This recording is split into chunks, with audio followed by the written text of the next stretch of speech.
Hello everyone, good evening. ये जो हमारा वीडियो है 85 इंपॉर्टेंट टॉपिक का, इसमें जो टॉपिक नंबर होंगे 6, 7, 8, 9 होंगे, ठीक है। और ये एटॉमिक स्ट्रक्चर के हैं, जितने भी इंपॉर्टेंट टॉपिक है जितने भी एटॉमिक स्ट्रक्चर के वो सब कवर हुए हैं, ठीक। और मैं फिर से एक बार बोल दूँ कि इसको पहले अच्छे से कवर कर लेना, पढ़ लेना, फिर अगर तुम्हारे पास टाइम बचता है तो अपना बाकी टॉपिक जो छूटे हैं उसको कर लेना। वैसे कोई टॉपिक मैंने छोड़ा नहीं है, ठीक है। जो कॉन्सेप्ट वाले हैं, न्यूमेरिकल टाइप के हैं, वो सब मैं कवर कर दिया हूँ। कुछ जैसे मान लो जैसे डाल्टन थ्योरी हो गया, तो उसको मैं पूरा नहीं कवर करा सकता क्योंकि थ्योरेटिकल है, तो मैं पूरा ऐसे कराऊंगा तो पूरा हो जाएगा कि मैं पूरा चैप्टर पढ़ा रहा हूँ, ठीक है। तो उसको एक बार देख लेना तुम लोग, थ्योरेटिकल जो चीज़ें हैं, ठीक है। ये कॉन्सेप्ट वाली जो चीज़ें हैं और न्यूमेरिकल टाइप की हैं वो सब मैं कवर करा दे रहा हूँ इसमें। तो ये हमारा दूसरा वीडियो है 85 इंपॉर्टेंट टॉपिक का, जिसमें हमारा टॉपिक नंबर है 6, 7, 8, 9, ठीक। चलो शुरू करते हैं। और इसका पीडीएफ मैं टेलीग्राम चैनल पे सेंड कर देता हूँ, उसको ज्वाइन कर लेना। चलो, टॉपिक है स्ट्रक्चर ऑफ एटम, ठीक। अब हम लोग जानते हैं जो एटम होता है, ठीक, हमारा एटम जो है 3 फंडामेंटल पार्टिकल से मिलकर बना होता है। हमारे एटम्स 3 फंडामेंटल पार्टिकल कौन कौन होते हैं? इलेक्ट्रॉन होता है, प्रोटॉन होता है और न्यूट्रॉन होता है। ये सब जानते हैं, बचपन से हम लोग जानते हैं, proton, neutron and electron. Proton, जो प्रोटॉन है उसे हम लोग बोल सकते हैं एनोड रे। प्रोटॉन को हम लोग क्या बोलते हैं? एनोड रे बोलते हैं, उसको रिप्रेजेंट करते हैं एमपी से। इसी तरीके से न्यूट्रॉन, न्यूट्रॉन को हम लोग एमएन से रिप्रेजेंट करते हैं, एंड इलेक्ट्रॉन को हम लोग एम ई से, इसे बोलते हैं कैथोड रे, ठीक है। अब देखो यहाँ पे सबके मास लिखे हुए हैं, केजी में लिखा है, ग्राम में लिखा है, एएमयू में लिखा है। ये याद करना होता है डायरेक्ट, और हम लोग लगभग याद ही कर लेते हैं, तो इसको एक बार देख लेना। बस मैं इसलिए लिख दिया हूँ कि मान लो आ गया तो क्वेश्चन कैसे करोगे, थोड़ा तो याद होना चाहिए चीज़ें, ठीक है। तो इसी तरह से न्यूट्रॉन का देखो कि न्यूट्रॉन और प्रोटॉन का मास जो है ऑलमोस्ट इक्वल है, ठीक है। न्यूट्रॉन और प्रोटॉन का जो मास है वो ऑलमोस्ट इक्वल है, लेकिन इसमें देखो जो इलेक्ट्रॉन का मास है वो प्रोटॉन और न्यूट्रॉन सबसे दोनों से कम है। अगर मैं पूछूं तीनों में सबसे ज़्यादा मास किसका होता है, तो बोलोगे न्यूट्रॉन का मास सबसे ज़्यादा होता है, फिर प्रोटॉन का, फिर किसका? इलेक्ट्रॉन का मास होता है। सबका जो मास का वैल्यू हो अच्छे से याद कर लेना। अब देखो एक होता है ई बाई एम की वैल्यू। ई बाई एम की वैल्यू जो होती है ये किसके लिए होती है? चार्ज पार्टिकल के लिए होती है, सबके लिए नहीं होता है। मुल्कन बताए थे ई बाई एम की वैल्यू। तो ई बाई जो एम की वैल्यू हम लोग पढ़ते हैं, ठीक है, ई बाई एम की वैल्यू, तो स्पेसिफिक किसे बोलते हैं? Specific charge ratio. Specific charge ratio जो होती है e by m, e by m को हम लोग क्या बोलते हैं? स्पेसिफिक चार्ज रेशियो बोलते हैं। ये हम लोग चार्ज पार्टिकल के पढ़ते हैं। और ये इलेक्ट्रॉन के लिए देखो यहाँ पे, और ये सॉरी ये प्रोटॉन के लिए है और यहाँ पे इलेक्ट्रॉन के लिए है। अब देखो बताओ कि ई बाई एम की वैल्यू किसकी ज़्यादा होगी, किसकी कम होगी? अब सोचो, जिसकी मास, देखो प्रोटॉन का मास क्या होता है? ई बाई एम मैं बोल रहा हूँ ना, ई बाई एम। दोनों पे चार्ज याद कर लेना, इलेक्ट्रॉन और प्रोटॉन पे जो चार्ज होता है उसकी वैल्यू क्या होती है? सेम होती है। जो चार्ज की वैल्यू होती है इलेक्ट्रॉन पे या प्रोटॉन पे वो कितनी होती है? यहाँ पे लिख लेना, कितना होता है? 1.6 × 10⁻⁹, ठीक है, इतना कूलाम होता है। तो दोनों पे चार्ज की जो वैल्यू है वो सेम है, तो यम की वैल्यू अलग अलग है। किसका मास ज़्यादा है? प्रोटॉन का। यदि नीचे वाली वैल्यू ज़्यादा, तो सोचो कि ऐसे है, यहाँ पे मैं बोल रहा हूँ ई बाई एम, तो ये वैल्यू अगर ज़्यादा होगा तो टोटल वैल्यू क्या आ जाएगा? कम आ जाएगा ना। तो ई बाई एम की जो वैल्यू होती है प्रोटॉन की इलेक्ट्रॉन से कम होती है, ठीक है। तो ई बाई एम की वैल्यू देखो बोला है कि ई बाई एम की जो वैल्यू होती है किसकी? प्रोटॉन की, डिपेंड करती on the nature of gas taken in discharge tube. जबकि ई बाई एम की वैल्यू जो होती है इलेक्ट्रॉन की is independent on the nature of gas and electrode use. ये इंपॉर्टेंट लाइन था, ऐसे आ सकता है कि ई बाई एम की वैल्यू जो होती है इलेक्ट्रॉन की वो डिपेंड करता है डिस्चार्ज ट्यूब पे, इलेक्ट्रोड पे, तो इंडिपेंडेंट होता है, वो डिपेंड नहीं करता। जबकि प्रोटॉन की जो वैल्यू होती है वो डिपेंड करती है नेचर ऑफ गैस पे एंड डिस्चार्ज ट्यूब पे, ठीक है। ऐसे कोई एलिमेंट दे देगा उसका ई बाई एम वैल्यू पूछ सकता है, ठीक है। ई बाई एम की वैल्यू जैसे मैं लिखूँ यहाँ पे कि देखो एक क्वेश्चन है लिथियम, लिथियम यहाँ पे लिखा हूँ मैं, लिथियम पे प्लस चार्ज है, तो मैं बोलूँ इसके ई बाई एम की वैल्यू निकालो कितना होगा, या क्यू बाई एम, मैं इतना पूछ सकता हूँ, क्यू बाई एम या ई बाई एम बताओ। तो ठीक है, इस पे पहले चार्ज पता करोगे कितना चार्ज है। इस पे चार्ज देखो क्यू का वैल्यू, क्यू इक्वल टू हम लोग जानते हैं एन ई होता है, फिजिक्स में हम लोग पढ़े होते हैं।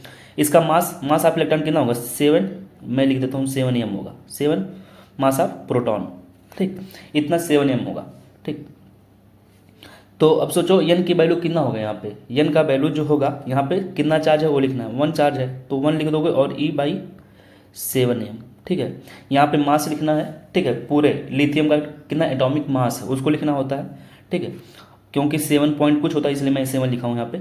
और ई मीन्स चार्ज लिखना है। यदि सोचो बेरिलियम+2 होता है, ऐसे बेरिलियम में लिखा होता है यहाँ पे बेरिलियम+2, तो अब यहाँ पे क्यू की वैल्यू क्यू इक्वल टू क्या होता है एन ई, और एन की वैल्यू कितना है यहाँ पे 2 है, तो यहाँ पे 2 ई लिखते हैं। ओके, तो ऐसे कर सकते थे। और एम का वैल्यू लिख दो कि बेरिलियम में कितना है, इसका जो एटॉमिक वेट होता है कितना होता है 8 करके होगा, ठीक है, तो उसको लिख देना जो वैल्यू होगा। देखो जैसे यहाँ पे केजी में लिखना है, ग्राम लिखना है, इस तरह से कुछ उसका भी मास आएगा। अब देखो कोई भी एटम होता है उसको हम लोग कैसे रिप्रेजेंट करते हैं उसके बारे में बोल रहा है कि any atom is represented by, कोई एटम है उसको हम लोग कैसे रिप्रेजेंट करते हैं। तो हमारा देखो ये एक एटम हो गया, ठीक है, एक एलिमेंट है, एक एलिमेंट है या एटम है, उसको हम लोग किस तरह से रिप्रेजेंट कर रहे हैं। तो देखो एक एटम होता है जो उसके ऊपर जो यहाँ पे कोई वैल्यू लिखी होती है या इधर लिखी हो, ये वैल्यू यहाँ पे भी लिखा होता है और इधर भी लिखा होता है, ठीक है, तो इसे बोलते हैं हम लोग मास नंबर। ये होता है हमारा मास नंबर, कितना उसका मास है, ठीक है। और जो वैल्यू यहाँ पे नीचे लिखा होता है उसे बोलते हैं एटॉमिक नंबर, और ये क्या है रिप्रेजेंटेशन ऑफ हमारे एलिमेंट का, ठीक है।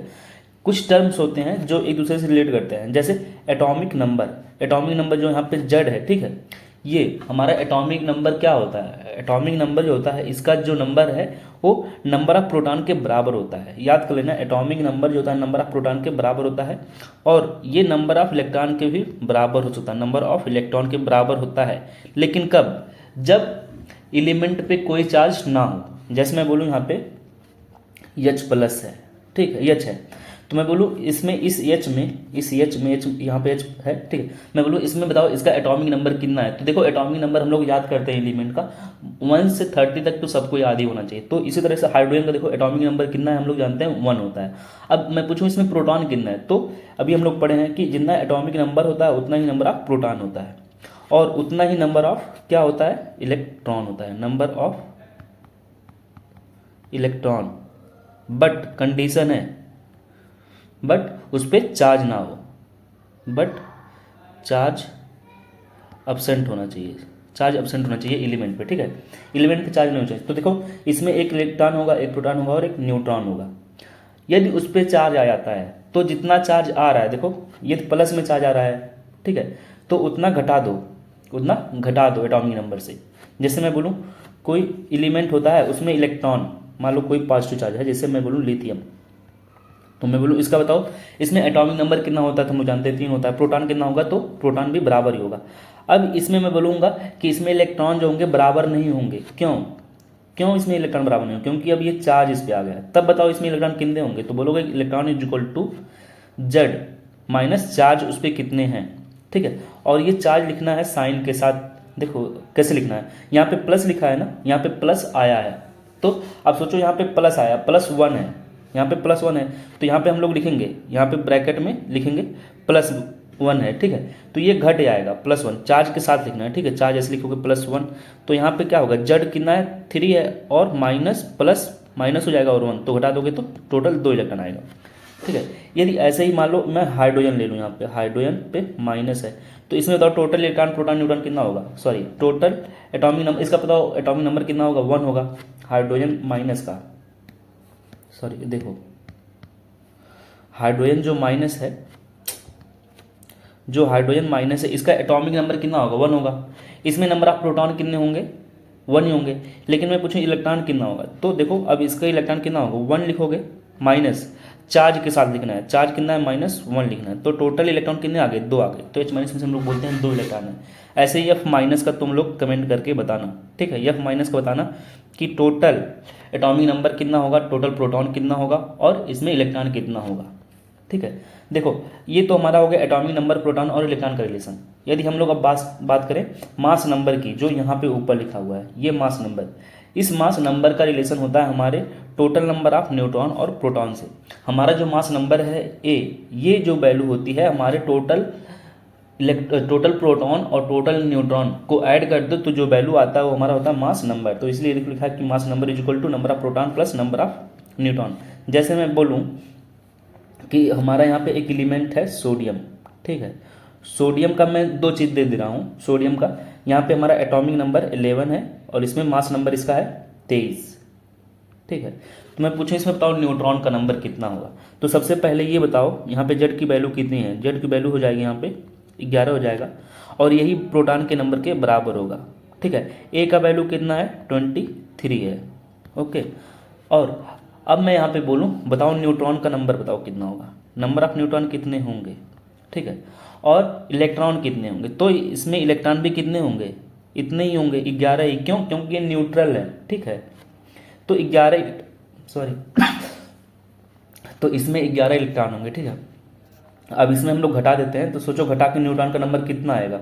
23 में से 11 गया तो 23 में से 11 चला जाएगा, तो घटा दो कितना आ जाएगा 12 आ जाएगा ना। तो नंबर ऑफ न्यूट्रॉन कितना होगा, क्योंकि हम लोग जानते हैं ये वाला फार्मूला लगा दो।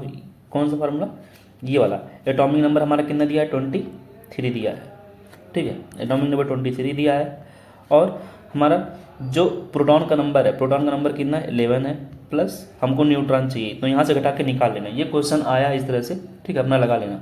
और तुम लोग कमेंट करके बताओगे सोडियम प्लस का, ठीक है। इसको बताना, तुम लोग कमेंट करना जरूर, ठीक।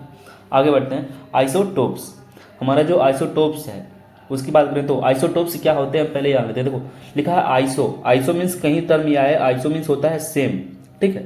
तो टोप्स, टोप पे पी आ रहा है ना यहाँ पे, टोप्स, टोप्स मीन्स क्या, प्रोटॉन का नंबर मान सकते हो।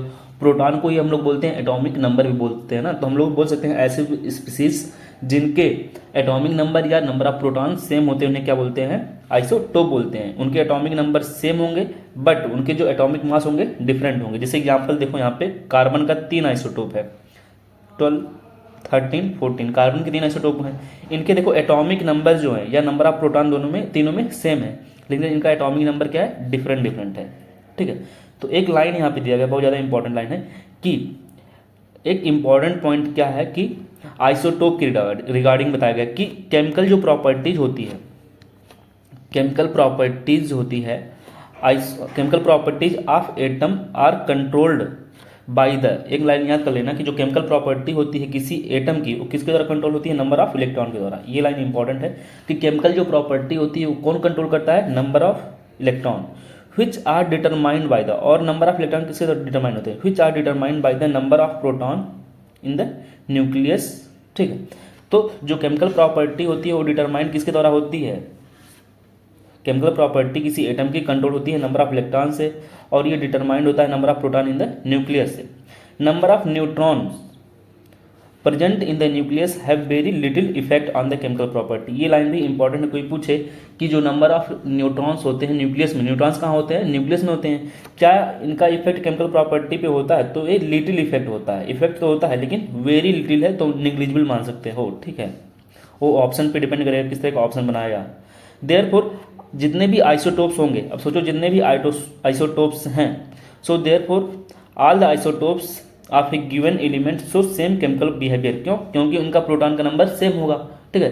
तो इनके केमिकल बिहेवियर्स आइसोटोप्स के सेम होते हैं, ठीक है। तो देखो ये जो आइसोटोप्स हैं इन सब का जो केमिकल बिहेवियर होगा वो सेम होगा, फिजिकल बिहेवियर डिफरेंट हो सकता है, ठीक है, लेकिन केमिकल बिहेवियर क्या होगा, सेम होगा। वो आइसोटोप्स था, यहाँ पे क्या है, आइसोबार है, ये आइसोबार है हमारा। तो आइसोबार मीन्स क्या होता है, बार मीन्स होता है atomic number, atomic weight, sorry यहाँ पे एटॉमिक, देखो उसमें एटॉमिक नंबर सेम था, यहाँ पे क्या है, मास नंबर सेम होगा। आइसोबार में क्या सेम होगा, मास नंबर सेम हो जाएगा, ठीक है, लेकिन एटॉमिक जो नंबर था वो डिफरेंट हो जाएगा। आइसोटोप में क्या सेम था, एटॉमिक नंबर, आइसोबार में क्या सेम है, मास नंबर। देखो जैसे ये हाइड्रोजन के, मतलब यहाँ पे हाइड्रोजन और हीलियम है, तो इनके जो मास नंबर है, देखो यहाँ पे 3 है, यहाँ पे भी 3 है, मास नंबर सेम है, और ये आइसो एटॉमिक नंबर क्या है, डिफरेंट है, ठीक है। इसी तरीके आइसोटोन क्या होते हैं, जिसमें नंबर ऑफ न्यूट्रॉन क्या हो जाए, सेम हो जाए। नंबर ऑफ न्यूट्रॉन जिसमें सेम हो जाते हैं वो क्या होते हैं, हमारे आइसोटोन्स होते हैं। तो देखो इसमें अगर, और न्यूट्रॉन का नंबर हम लोग कैसे निकालते थे, हम लोग न्यूट्रॉन का नंबर कैसे निकालते थे, डिफरेंस ले लेते थे। तो जिसको यहाँ पे देखो नंबर ऑफ न्यूट्रॉन कितना आएगा, 3 में से 1 गए तो यहाँ पे 2 हो गया, ऐसे 2, 4 में से 2 गए तो 2। देखो नंबर ऑफ न्यूट्रॉन सेम है, तो नंबर ऑफ न्यूट्रॉन सेम हो तो ये हमारा क्या हो गया, आइसोटोन हो गया। आइसो इलेक्ट्रॉनिक स्पीसीज हम लोग पढ़े होते हैं कि आइसो इलेक्ट्रॉनिक स्पीसीज क्या होते हैं, जिसके पास सेम नंबर ऑफ क्या हो, इलेक्ट्रॉन हो। तो देखो इसके पास टोटल इलेक्ट्रॉन कितना है, 18 है, और आर्गन के पास भी कितना है, टोटल 18 है। कैसे कर रहा हूँ तुम लोग जानिए, आगे बता दिया हूँ। क्वेश्चन है एनसीईआरटी का कि calculate the number of proton, neutron and electrons. इसमें बताना है कि प्रोटॉन का नंबर कितना होगा, न्यूट्रॉन का नंबर कितना और इलेक्ट्रॉन का। तो हम लोग जानते हैं कैसा स्पीसीज हमारा न्यूट्रल स्पीसीज है। तो न्यूट्रल स्पीसीज होता है तो इसमें प्रोटॉन का जेड का जो वैल्यू होगा वही इक्वल होता है और इलेक्ट्रॉन का भी वैल्यू इक्वल होता है। तो इसका जो जेड का वैल्यू कितना दिया है यहाँ पे देखो, जेड की जो वैल्यू दी हुई है यहाँ पे वो कितना दिया है 35 दिया है। तो हमारा प्रोटॉन का भी नंबर उतना ही होगा, इलेक्ट्रॉन का भी नंबर उतना होगा, ठीक है। न्यूट्रॉन का नंबर बताने के लिए हम लोग क्या करेंगे, हम लोग जानते हैं formula A equal to number of neutron plus proton होता था। तो हमको न्यूट्रॉन चाहिए तो ए मीन से क्या करेंगे हम लोग सबट्रैक्ट कर देंगे, मीन्स घटा देंगे, ठीक है। तो देखो घटाया वैल्यू आ गया 45। यहाँ पे एनसीईआरटी का दूसरा क्वेश्चन है the number of electron, proton and neutron in species equal to, दिया गया देखो ये हमारा क्या है प्रोटॉन का नंबर है। ये जो नंबर यहाँ पे दिया गया है ये किसका है, इलेक्ट्रॉन का है। ये हमारा नंबर है प्रोटॉन का और ये नंबर है न्यूट्रॉन का। Assign the proper symbol to species, तो बताना है हमारा ये कौन सा स्पीसीज हो सकता है। तो हम लोग जानते हैं जिसका प्रोटॉन का जो वैल्यू होगा, ठीक है, प्रोटॉन का जो वैल्यू होता है वही एटॉमिक नंबर होता है। एटॉमिक नंबर, अब प्रोटॉन का वैल्यू 16 दिया है तो एटॉमिक नंबर भी 16 होगा। और वो कौन सा एलिमेंट होता है हम लोग जानते हैं वो हमारा सल्फर होता है, ठीक है। अब इस पर प्लस होगा कि माइनस होगा, क्योंकि यहाँ पे प्रोटॉन और इलेक्ट्रॉन दोनों का नंबर, सॉरी प्रोटॉन और इलेक्ट्रॉन का नंबर डिफरेंस है। यहाँ पे 18 है, यहाँ पे 16 है, मीन्स इसके ऊपर कुछ चार्ज होगा। अब कितना चार्ज होगा, इलेक्ट्रॉन का नंबर ज़्यादा है मीन्स इस पे इलेक्ट्रॉन आए हैं तभी तो इसके ऊपर निगेटिव चार्ज है। और कितना, 2 ज़्यादा है, 2 ज़्यादा है तो मीन्स इस पे एस पे -2 हो जाएगा, इसलिए देखो एस पे -2 लिखा है। और इसके ऊपर 32 क्यों आया है, हम लोग जानते हैं जितना प्रोटॉन है और उतना प्रोटॉन और न्यूट्रॉन जोड़ दो तो हमारा एटॉमिक मास आ जाता है। तो देखो यहाँ पे एटॉमिक नंबर मास नंबर या एटॉमिक मास यहाँ पे लिखे हैं 32, ओके। आगे बढ़ते हैं हमारे एटॉमिक मॉडल्स, ठीक है। अब देखो एटॉमिक मॉडल्स जो होते हैं 5-6 मॉडल्स टोटल हैं, ठीक है। उन मॉडल का जो थ्योरेटिकल है, टोटल में थ्योरेटिकल पूरा नहीं कराया हूँ, उस थ्योरेटिकल को थोड़ा थोड़ा देख लेना मन करेगा, ठीक है। जो इसके इंपॉर्टेंट पॉइंट थे वो मैं कवर करा दिया हूँ बाकी, ठीक है। चलो कवर देखते हैं। हमारा एटॉमिक मॉडल, पहला मॉडल जो आया था थॉमसन मॉडल, ठीक, इसी को बोलते हैं plum pudding model. Thompson model को क्या बोलते हैं, प्लम पडिंग मॉडल। इसमें क्या होता था कि माना गया कि जो एटम है वो कैसा है, स्फेरिकल शेप का है, in which positively charge is uniform distributed, जो पॉजिटिव चार्ज होगा वो यूनिफॉर्मली डिस्ट्रीब्यूटेड होगा and electrons are embedded in it, ठीक है। ये माने कि ऐसे हमारा एटम होता है, इसमें पॉजिटिव चार्ज ऐसे ऐसे यहाँ पे होते हैं और इलेक्ट्रॉन इसमें धंसे होते हैं ऐसे कहीं पे, ठीक है। तो कुछ इस तरह से माना गया था, लेकिन फिर ये इसका ड्रॉबैक क्या था कि ये स्टेबिलिटी ऑफ एटम को एक्सप्लेन नहीं कर पा रहा था, इसलिए गलत हो गया, ठीक है। अगर कोई पूछे ड्रॉबैक बताओ प्लम पडिंग मॉडल का क्या, तो देखो चाहे रदरफोर्ड का मॉडल हो चाहे या हमारा थॉमसन मॉडल हो, ये दोनों की क्या थी, हमारा जो दोनों में जो कमी था वो क्या कमी था कि वो स्टेबिलिटी ऑफ एटम को एक्सप्लेन नहीं कर पा रहे थे। रदरफोर्ड का मॉडल आया तो रदरफोर्ड का जो मॉडल आया उसमें हम लोग क्या कराए, अल्फा पार्टिकल का स्कैटरिंग कराते हैं, अल्फा पार्टिकल स्कैटरिंग एक्सपेरिमेंट। देखो यहाँ से अल्फा पार्टिकल का एक सोर्स है इस बॉक्स में और यहाँ से अल्फा पार्टिकल जा रहे हैं, तो कुछ अल्फा पार्टिकल्स जो थे, एक ऐसा अल्फा पार्टिकल था, कुछ पार्टिकल में से वो सीधे निकल गए और मोस्टली जो थे स्कैटर्ड कर गए, इधर उधर भाग गए, ठीक है। कुछ ऐसे वापस आ गया, तो देखो एक पार्टिकल था जो वापस आया, ठीक है, 20,000 में से एक जो था वापस आ गया, बाकी निकल गए कुछ, और कुछ जो है स्कैटर्ड कर गए, मोस्टली निकल गए। तो ये बता रहा है कि मान लो ऐसे एटम है हमारा और उसका ये न्यूक्लियस है, तो जो न्यूक्लियस से लड़े वो सीधा चले, जो इसके बीचों बीच लड़े, कुछ जो इधर उधर लड़े तो ऐसे निकल गए, ऐसे निकल गए, और कुछ जो थे यहाँ पे देखो ये बता रहा है कि ज़्यादातर खाली स्पेस था इसलिए ज़्यादातर निकल गए सीधे। तो वही बता रहा है कि ऑब्जर्वेशन क्या मिला, हम लोग क्या ऑब्जर्व किए इससे। ऑब्जर्वेशन ये था कि most of alpha particle pass through the gold foil, ऐसे लाइन आएगा कि बताओ कि most of alpha particle pass through gold foil, ये लाइन सही है कि नहीं, हाँ सही है, क्योंकि देखो ये छोटा सा न्यूक्लियस और बड़ा सा है, तो मोस्ट ऑफ लाइन तो ऐसे ही निकल जा रहे हैं ना, देखो ऐसे निकल जाएंगे। A small fraction of alpha particle was deflected, कुछ जो थे जो इससे जाके न्यूक्लियस टकराए तो ऐसे थोड़ा बहुत निकले, और ए वेरी फ्यू पार्टिकल जो थे वो डायरेक्ट ऐसे लड़े और ऐसे गए थे और ऐसे ही फिर वापस चले आए, तो 20,000 में से एक आध थे वैसे। लाइन दिया है नीचे, on the basis of Rutherford experiment most of the species in an atom is empty, Rutherford के हिसाब से बहुत जो एटम्स हैं वो खाली होते हैं, सेंटर में एक न्यूक्लियस होता है और उस न्यूक्लियस में क्या होते हैं हमारे न्यूट्रॉन और प्रोटॉन होते हैं। प्रोटॉन जो होता है पॉजिटिवली चार्ज होता है, ठीक है।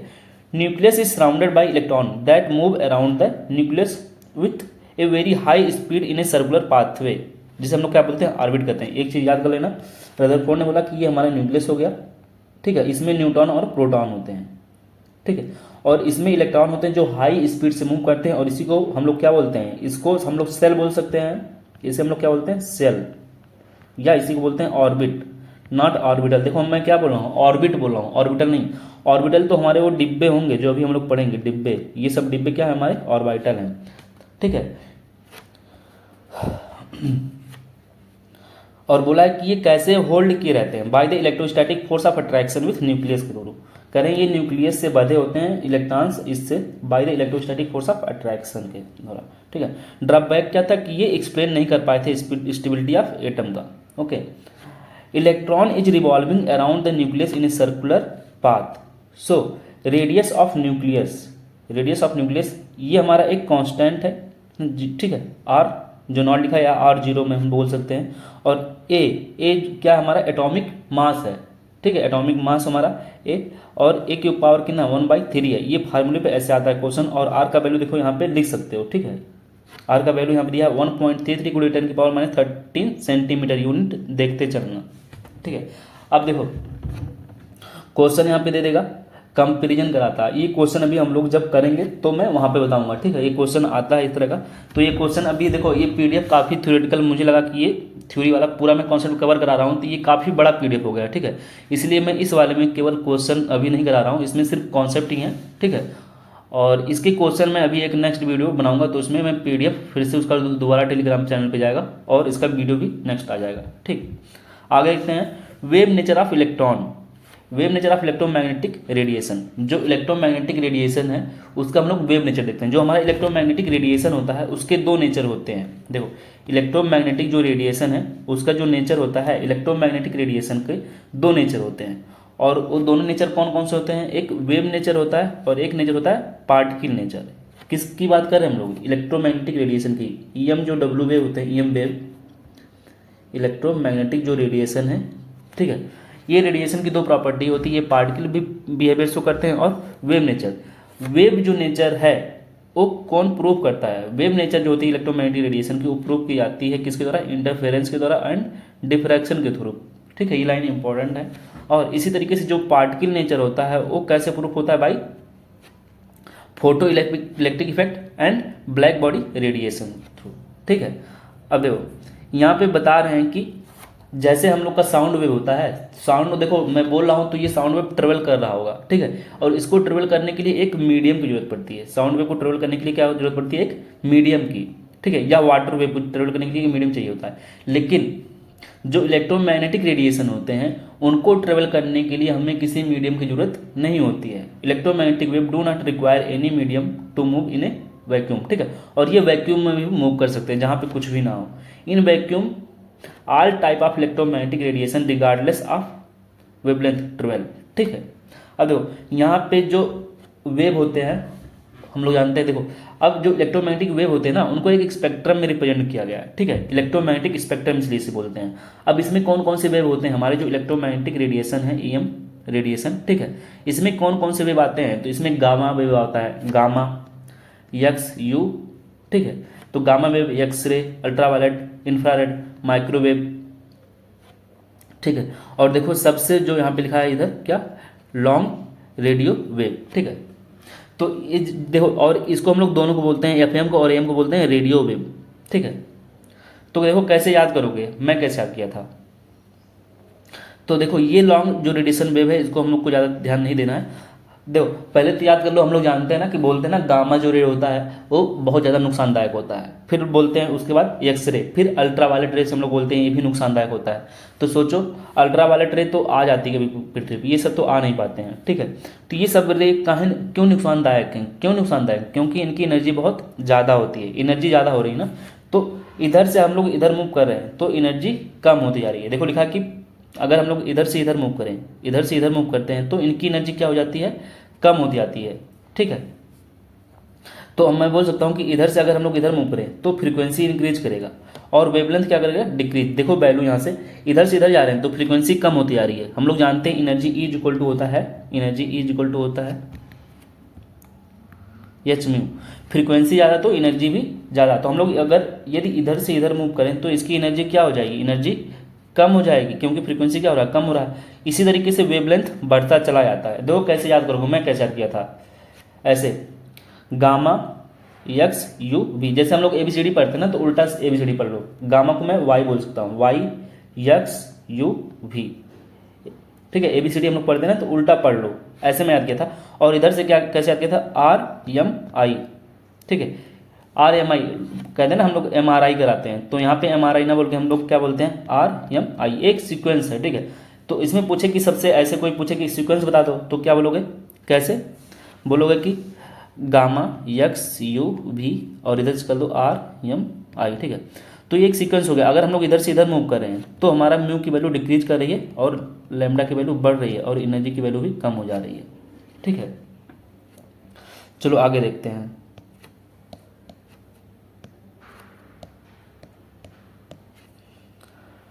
यहाँ पे दिया है लाइन, एक लाइन दी हुई है कि at the same speed that is the 3×10⁻⁸ metre per second. ये जो स्पीड है किसकी है, हमारे इलेक्ट्रोमैग्नेटिक वेव की। यहाँ पे लिखा है कि in vacuum all type of electromagnetic radiation regardless of wavelength travel eight the same speed. Means हमारे जितने भी इलेक्ट्रोमैग्नेटिक वेव हैं, गामा यक्स यू वी आई, ये सब जो है वैक्यूम में इनका वेवलेंथ कुछ भी हो, ये सब एक ही स्पीड से ट्रेवल करेंगे, ठीक है। वो वैल्यू कितनी है, 3×10⁻⁸ मीटर पर सेकेंड है, okay. This is the speed of light, और इसी को हम लोग बोलते हैं स्पीड ऑफ लाइट। देखो कुछ सिंबल्स हैं जैसे सी, स्पीड ऑफ लाइट को हम लोग किस रूप से रिप्रेजेंट करते हैं, सी से। फ्रीक्वेंसी हमारी वी है एंड वेवलेंथ लैम्डा है and velocity of light is equal to होता है, velocity of light is equal to होता है frequency multiply by lambda, okay. ये फार्मूला याद कर लेना। आगे बढ़ते हैं। The other commonly used quantity specially in spectroscopy is the wave number. एक होता है वेव नंबर जो वेवलेंथ के उल्टा होता है, याद कर लेना। वेव नंबर जो होती है वो उसकी वैल्यू जो होती है वेवलेंथ के उल्टा होता है। वेव नंबर वेवलेंथ के क्या होगा, उल्टा होगा। मीन्स यदि वेव नंबर बढ़ रहे हैं तो वेवलेंथ क्या हो जाएगा, कम हो जाएगा। वेव नंबर को डिफाइन कर रहा है कि it is defined as the number of wavelength per unit length.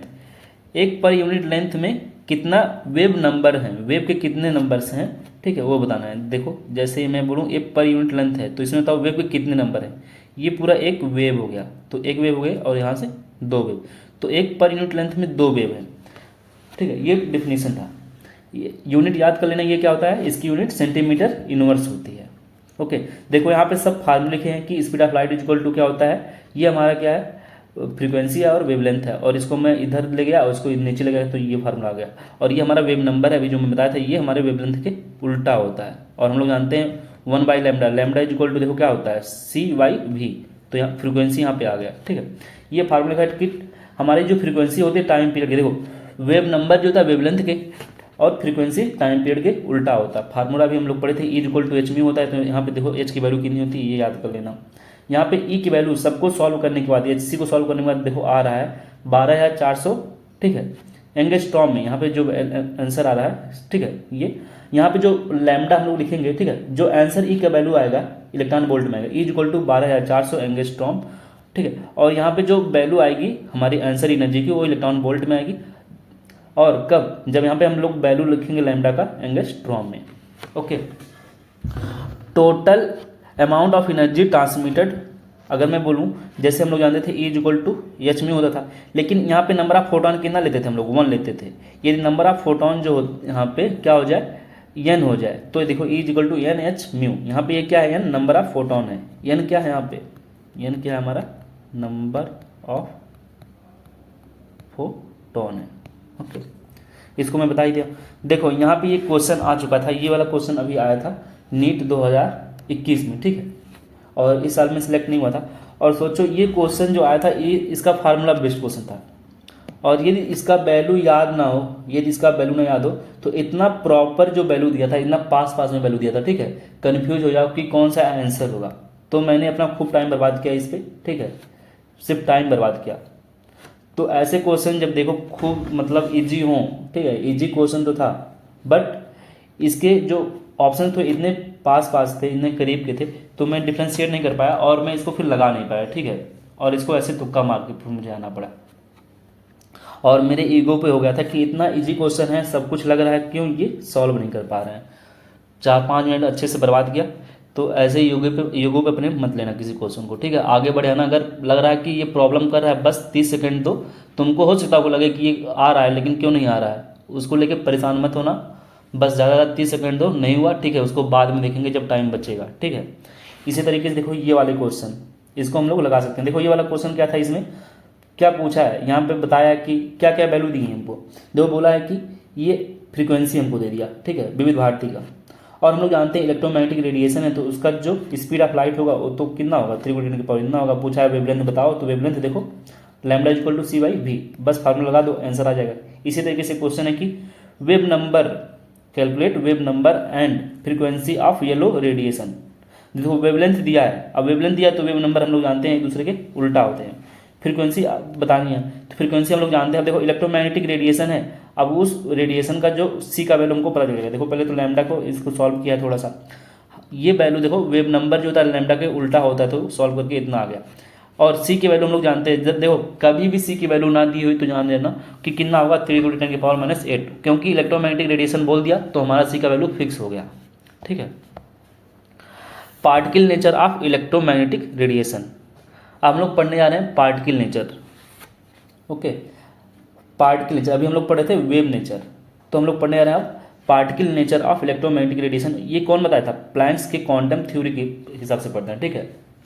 अभी हम लोग पढ़ रहे थे क्या कि वेव नेचर, इस बार पढ़ने आ रहे हैं पार्टिकल नेचर। पार्टिकल नेचर कौन बताया था हमको, प्लैंक ने बताया था, प्लैंक का क्वांटम थ्योरी पढ़े थे, ठीक है। और इसी पार्टिकल नेचर के हिसाब से एक फार्मूला दिए थे प्लैंक ने, E = कि जो एनर्जी होती है, एनर्जी जो होती है वो डायरेक्टली प्रोपोर्शनल होता है फ्रीक्वेंसी के, E directly proportional to frequency, okay.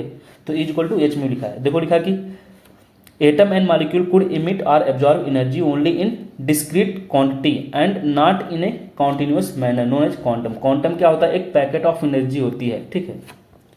देखो लिखा कि फोटो इलेक्ट्रिक इफेक्ट क्या होता है। फोटो इलेक्ट्रिक इफेक्ट हम लोग जानते हैं कि कोई सरफेस हो, इस पर हम लोग क्या गिराएं, एनर्जी। जब एनर्जी गिरती है तो कुछ इलेक्ट्रॉन्स होते हैं यहाँ से निकल जाते हैं, इसी प्रोसेस को हम लोग क्या बोलते हैं, फोटो इलेक्ट्रिक इफेक्ट। तो इसी में ई डायरेक्टली प्रोपोर्शनल क्या होता है, h μ। अब ये फार्मूला यूज होता है यहाँ पे। देखो ये जो टॉपिक्स हम लोग पढ़ रहे हैं ना, ये हमको फिजिक्स में भी काम आएगा और यहाँ पे भी केमिस्ट्री में भी काम आएगा, तो इसको अच्छे से तैयार करना, ठीक है। तो देखो h μ होता है h μ0 + EV0। ये क्या है, हमारा वर्क फंक्शन है। देखो कोई मान लो सरफेस है, इस पर लाइट गिरती है तो टोटल अमाउंट ऑफ एनर्जी उसकी h μ हो गई, ठीक है। अब ये क्या करेगा, हमारा इसका वर्क फंक्शन जितना होगा उतना ये एनर्जी एब्जॉर्ब कर लेगा जो गिरा है उस एनर्जी में से, तो उसी बोलते हैं h μ0 या इसे बोलते हैं वर्क फंक्शन। अब देखो हो सकता हो कि ये एनर्जी एब्जॉर्ब कर ले टोटल, तो यहाँ से इलेक्ट्रॉन निकले ना, तो EV0 की वैल्यू टोटल क्या हो जाएगी, 0। यदि ये यहाँ से एनर्जी एब्जॉर्ब कर लिया कुछ, लेकिन कुछ एनर्जी बच गई जिससे इलेक्ट्रॉन निकल रहा है, तो वो वाली एनर्जी होती है, उसे बोलते हैं काइनेटिक एनर्जी या इसे बोलते हैं EV0 stopping potential. EV0 V0 बोलते हैं स्टॉपिंग पोटेंशियल, ये हम लोग फिजिक्स में पढ़ते हैं। तो EV0 को हम लोग यहाँ पे लिख सकते हैं हाफ मास ऑफ इलेक्ट्रॉन और वेलोसिटी, और इसको कुछ इस तरीके से रिप्रेजेंट किए हैं, ओके। अब नेक्स्ट है हम लोग का बोहर्स एटॉमिक मॉडल। हमारा बोहर एटॉमिक मॉडल क्या बोलता है, तो देखो बोहर एटॉमिक मॉडल सबके लिए एप्लीकेबल नहीं होता है, एक लाइन याद कर लेना। बोहर एटॉमिक मॉडल एप्लीकेबल होता है hydrogen and hydrogen like species. Hydrogen क्यों बोला हूँ, जिसके पास एक इलेक्ट्रॉन हो। जैसे देखो ये इसके पास कितने इलेक्ट्रॉन है, 1, इसके पास भी 1, तो ये जो स्पीसीज होते हैं उसी के लिए एप्लीकेबल होता है। नेक्स्ट लाइन है electron in hydrogen atom can move in a circular path of fix radius and energy known as orbit. अभी हम लोग पढ़ के आए थे ऑर्बिट क्या होते हैं, जहाँ पे इलेक्ट्रॉन मूव करता है, okay. The energy of orbit does not change with time. जो ऑर्बिट होते हैं, देखो ऑर्बिट अभी हम लोग पढ़े थे ना, जैसे ही हमारा क्या हो गया, ये हमारा न्यूक्लियस हो गया, और ये जो बना रहा हूँ मैं, ये क्या है, हमारे ऑर्बिट्स हैं। तो इलेक्ट्रॉन इस सर्कुलर ऑर्बिट में मूव करते रहते हैं, और एनर्जी ऑफ दिस ऑर्बिट वो चेंज नहीं होती है टाइम के साथ, ये फिक्स होती है। Electron move from a lower stationary state to higher stationary when required amount of energy is absorb by the electron. मान लो यहाँ पे इलेक्ट्रॉन है भी, ये मूव कर रहा है, ओके। और जब इसको कुछ अमाउंट ऑफ एनर्जी मिल जाती है, जो एक रिक्वायर्ड अमाउंट होता है, तो यहाँ पे पहुँच जाता है, एक हायर एनर्जी स्टेट में पहुँच जाता है, या यहाँ पे आ सकता है यहाँ से, ठीक है। नेक्स्ट है electron move from higher energy state to lower energy state, और ये यहाँ से यहाँ भी आ सकता है, या यहाँ से यहाँ भी आ सकता है, bye releasing energy by living extra energy in the form of electromagnetic. और ये जो एनर्जी निकालता है वो किस फॉर्म में निकलेगा, इलेक्ट्रोमैग्नेटिक वेव के रूप में निकलेगा, okay. Angular momentum of electron क्या होगा, जो यहाँ पे वो मूव कर रहा होगा तो उसका एंगुलर मोमेंटम क्या होगा इलेक्ट्रॉन का, वो क्वांटाइज्ड होता है। याद कर लेना, जो एंगुलर मोमेंटम होती है एम को बोलते हैं एंगुलर मोमेंटम। एंगुलर मोमेंटम जो होती है इलेक्ट्रॉन की वो क्या होती है, क्वांटाइज्ड होती है। Angular momentum of electron is quantized. Formula का m we are equal to N h upon two pi, या इसी को हम लोग लिख सकते हैं n h upon two pi को, देखो यहाँ पे एच अपान टू पाई को लिख सकते हैं has, H upon two pi को हम लोग क्या लिखते हैं, हैज़ लिख सकते हैं।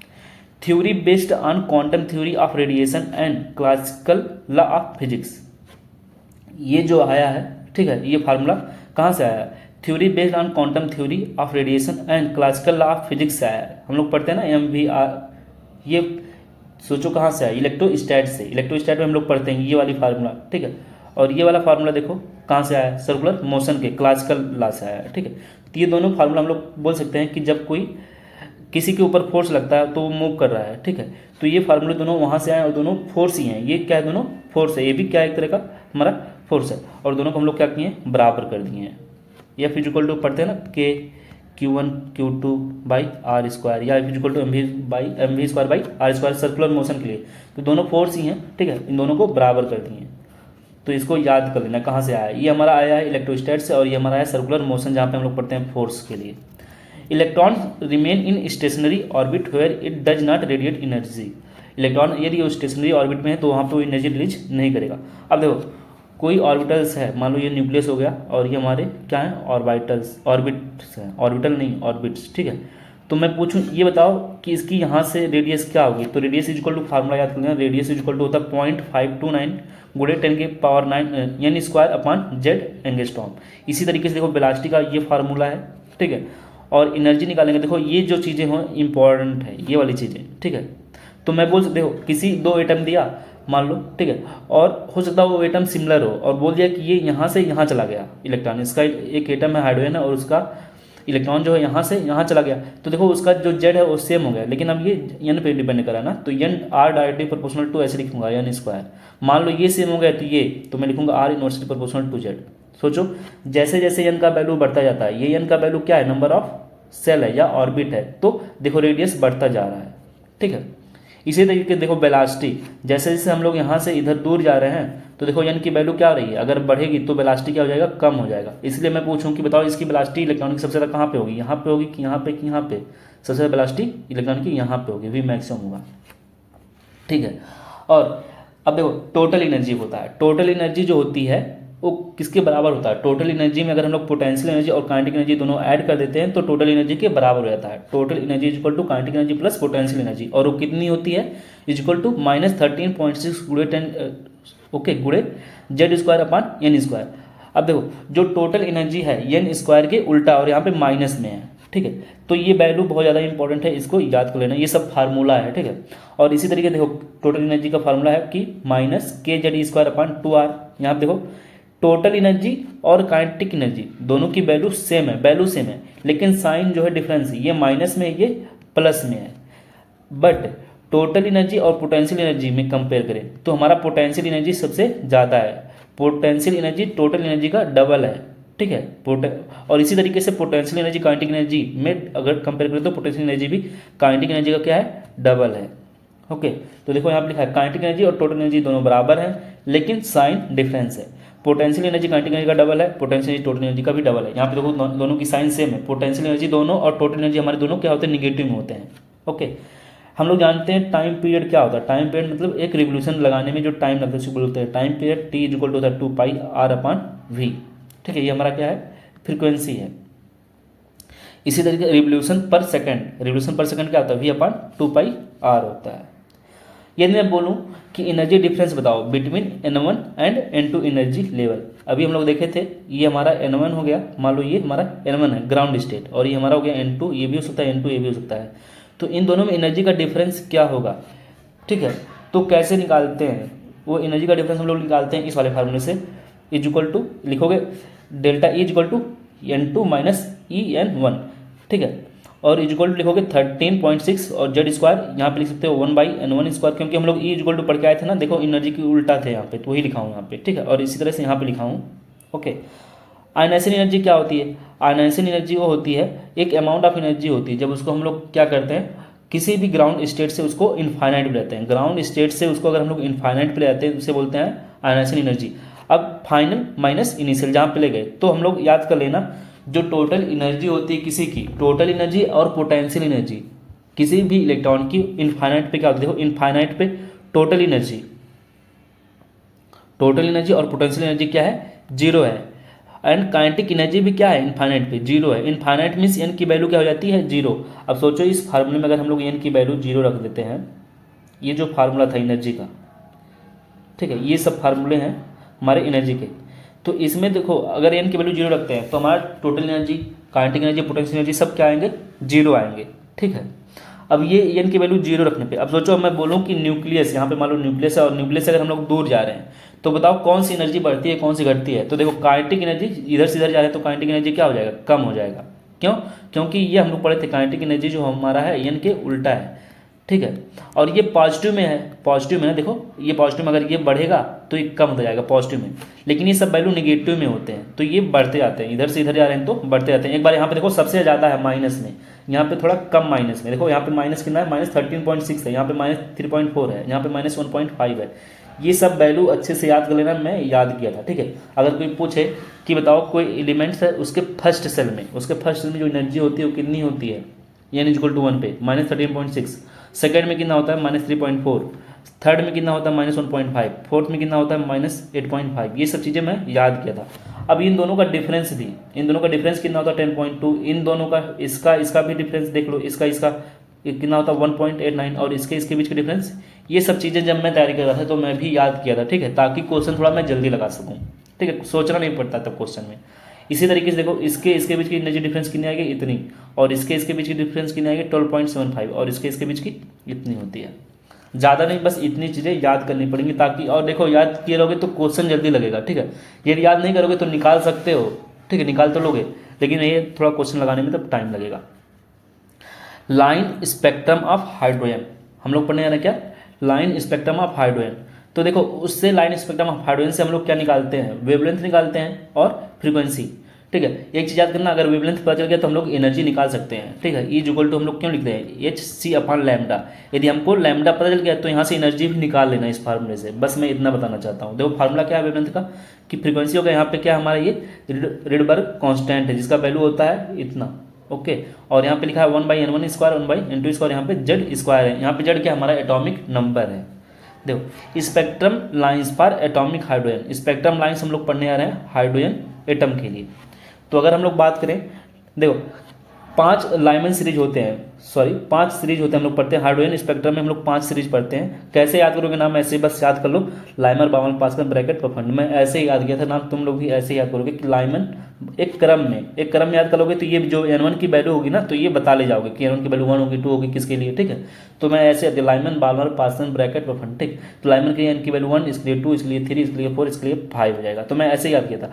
अब ये n2 की वैल्यू कैसे याद करोगे, लेकिन उससे ज़्यादा ये पूछता है बताओ कौन सा अल्ट्रा वायलेट है, कौन सी ऐसी सीरीज है जो अल्ट्रा वायलेट होती है, तो लाइमन होती है। तो इसको कैसे याद करोगे, UVI से याद कर लो। देखो 3 के जो लास्ट वाले हैं वो इंफ्रारेड होते हैं, शुरू का जो होता है वो अल्ट्रा वायलेट होता है, और बीच वाला जो है विजिबल होता है। तो लास्ट के 3 क्या है, इंफ्रारेड, फिर शुरू के तो UVI से याद किया था मैं, UVI, ठीक है। लास्ट के 3 इंफ्रारेड है, ऐसे याद किया था।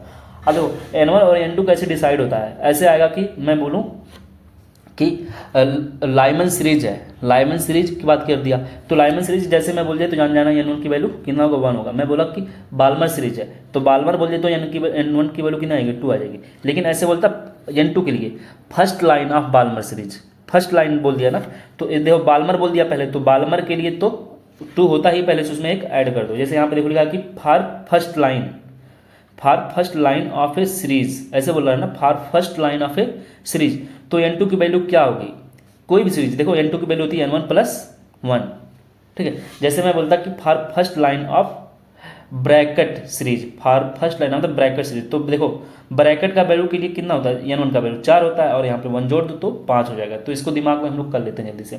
देखो कुछ नोट्स हैं, इंपॉर्टेंट पॉइंट है क्या, कि फर्स्ट इनिशियल चाहे बोले या इनिशियल बोले या स्टार्टिंग लाइन बोले या alpha line of Lyman series बोले, या बोले कि जहाँ पे लैम्डा मिनिमम है and frequency sorry lambda maximum और minimum frequency and energy minimum है। हम लोग जानते हैं कि ये कहाँ पे होता था, जहाँ पे एन की वैल्यू मिनिमम होती थी, जहाँ पे एन की वैल्यू मिनिमम थी ना, अभी हम लोग देखते थे ना, पढ़ के आए हैं कि एनर्जी यहाँ पे क्या होती है, एनर्जी यहाँ पे मिनिमम थी और यहाँ पे टोटल एनर्जी क्या है, इन्फाइनाइट पे एन की वैल्यू मैक्सिमम होगी तो ये मैक्सिमम हो जाएगा एनर्जी, ठीक है। तो फ्रीक्वेंसी भी मैक्सिमम हो जाएगा, यही चीज़ यहाँ पे बोला है। इसी तरीके से अगर कोई लास्ट लाइन बोले तो लास्ट लाइन को क्या बोलते हैं, देखो लास्ट में बोला ना, last line means limiting line या मार्जिनल लाइन। वहाँ पे लैम्डा की वैल्यू क्या आएगी, लास्ट में मिनिमम आएगी और ई मैक्सिमम की वैल्यू कितना आएगा, ई मैक्सिमम का वैल्यू देखो कितना आएगा, ठीक है। और वी मैक्सिमम वहाँ पे होगा, वहाँ पे ए की वैल्यू भी मैक्सिमम होगी और ई की वैल्यू भी क्या होगी, मैक्सिमम होगी। ओके, ऐसे भी बोल सकते हैं सेकेंड लाइन या बीटा लाइन। इसी तरीके से हम लोग बोल सकते हैं थर्ड लाइन या गामा लाइन। ओके, इसमें N1 N2 देखो ये सब चीज़ें अभी तुम लोग को थोड़ा सा समझ में ना आए, ठीक है। अभी इसको अच्छे से एक बार फिर से पढ़ लेना, इसके PDF के मतलब जितने भी है इसको फार्मूला खूब अच्छे से तरीके से तैयार कर लेना। अभी जब हम लोग क्वेश्चन करेंगे तब चीज़ें ज़्यादा समझ में आएंगी, लेकिन अगर तुम लोग फार्मूला पढ़ के आओगे तो क्वेश्चन ईजी लगते चले जाएंगे, ठीक है। जैसे देखो बोला कि absorption spectrum will be obtained only in case of Lyman series while emission spectrum will be obtain in all series. जैसे मैं बोलूँ ये हमारा लाइमन सीरीज है, ठीक है, ये बाल्मर सीरीज है, ये पार्सन सीरीज है। तो बोला कि जो एब्जॉर्प्शन स्पेक्ट्रम होती है वो हमको केवल और केवल कहाँ पे मिलती है, लाइमन सीरीज में मिलती है। ओके, ये लाइन याद कर लेना, कहाँ पे मिलेगा, सिर्फ यहाँ पे एब्जॉर्प्शन स्पेक्ट्रम, जबकि emission spectrum will be obtain in all series. Okay, electron always absorb energy from only ground state. Electron हमेशा एनर्जी एब्जॉर्ब करता है ग्राउंड स्टेट से ही करता है। जैसे ये क्वेश्चन था तो मैं पूछूं इसमें बताओ कितना एब्जॉर्प्शन स्पेक्ट्रम है, कितना इमिशन स्पेक्ट्रम है, कितना एब्जॉर्प्शन और इमिशन स्पेक्ट्रम। सोचो कि इसमें कितना एब्जॉर्प्शन स्पेक्ट्रम है, तो जो लाइंस यहाँ पे गिरेगी लाइमन सीरीज पे आके नीचे वाले सबसे, वही हमारे एब्जॉर्प्शन स्पेक्ट्रम होंगे। तो ये देखो 1 नंबर का और 2 नंबर का जो सीरीज है ये हमारा एब्जॉर्प्शन स्पेक्ट्रम है। इमिशन कौन होगा, ये जितने भी होंगे, चाहे वो इस पे आगे गिरे चाहे यहाँ पे गिरे, तीनों है। तो ये हमारे तीनों जो है इमिशन स्पेक्ट्रम है। लेकिन मैं बोलूँ कि इसमें से कितने हैं जो एब्जॉर्प्शन भी है और इमिशन भी है, तो ये एब्जॉर्प्शन भी है और इमिशन भी है, ठीक है। आगे बढ़ते हैं।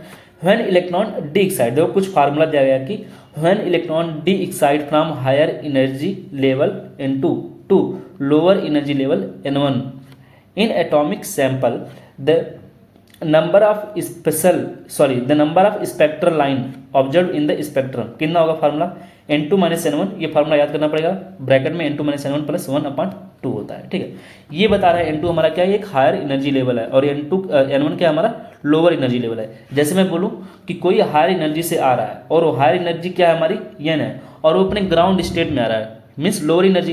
तो ग्राउंड स्टेट क्या होती है, हमेशा ग्राउंड स्टेट N1 की जो वैल्यू होती है N = 1 होता है, याद कर लेना।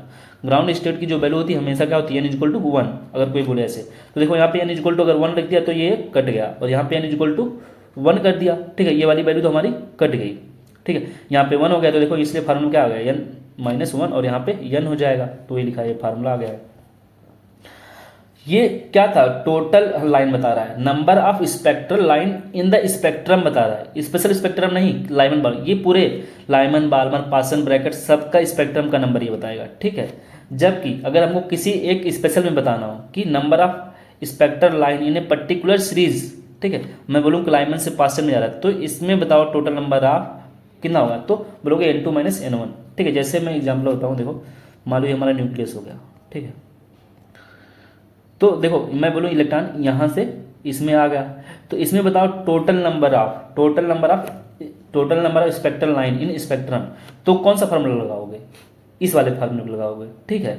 और इसी का ये वाला फार्मूला जो है थोड़ा मॉडिफाइड रूप है, कब, जब ये ग्राउंड स्टेट में चला है, मीन्स N1 की वैल्यू थी वो 1 हो जाए तो हम लोग इसे यूज कर लेंगे कभी भी, ठीक है।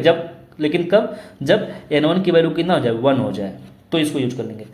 इसे कब यूज करेंगे, जब मैं बोलूँ कि number of spectral line in a particular series, जैसे मैं बोलूँ कि लाइमन का बताओ, तो लाइमन के लिए N1 की वैल्यू कितना हो जाएगा, 1 हो जाएगा, ठीक है, इसमें आ रहा है। और N2 कहाँ से आ रहा है, ये वैल्यू दिया रहेगा, ओके। अब देखो नेक्स्ट लाइन हमारा डी ब्रॉगली हाइपोथेसिस। नेक्स्ट जो कॉन्सेप्ट पढ़ने आ रहे हैं हम लोग क्या, डी ब्रॉगली हाइपोथेसिस। तो डी ब्रॉगली जो हाइपोथेसिस था अभी हम लोग पढ़े थे, एक प्लैंक क्वांटम जो थ्योरी थी वो हमारे पार्टिकल नेचर को बता रही थी। जबकि जो डी ब्रॉगली हाइपोथेसिस है ये डुअल बिहेवियर बताती है मैटर के। मैटर जो हमारा है उसके पास डुअल बिहेवियर होता है, मीन्स पार्टिकल नेचर भी होता है और वेव नेचर भी होता है। ये किसने बताया था? हमारे डी ब्रॉगली ने। ये क्या थे? एक फ्रेंच के फिजिसिस्ट थे, ठीक है। यहाँ पे देखो लिखा हुआ है ये सब चीज़ें। तो हम लोग जानते हैं लैम्डा इज इक्वल टू, देखो ई इज इक्वल टू होता था एच म्यू, तो म्यू इज इक्वल टू होता है, यहाँ पे देखो ऐसे मैं लिख सकता हूँ, ई इज इक्वल टू होता है h mu, mu is equal to होता है सी अपॉन लैम्डा, ठीक है। तो यहाँ पे एच था और इधर ई था, ठीक है। और इसको हम लोग इधर लेके आए और इधर लेके, तो देखो ये जो फार्मूला आ रहा है lambda is equal to H upon m v, ठीक है। ये हमारा पी क्या है? पी हमारा है मोमेंटम, पी क्या है हमारा? एम भी क्या है? ये हमारा lambda is equal to H upon m भी जो आया है, ठीक है। ये फार्मूला भी हम लोग यूज कर सकते हैं अगर इस फॉर्म में हमको करना रहे, ठीक है। ये जो फार्मूले आ रहे हैं, और ये फार्मूले कब यूज करेंगे? देखो एम भी को हम लोग क्या लिखते हैं? मास है, ये हमारा वेलोसिटी है, इसको हम लोग बोलते हैं momentum, okay.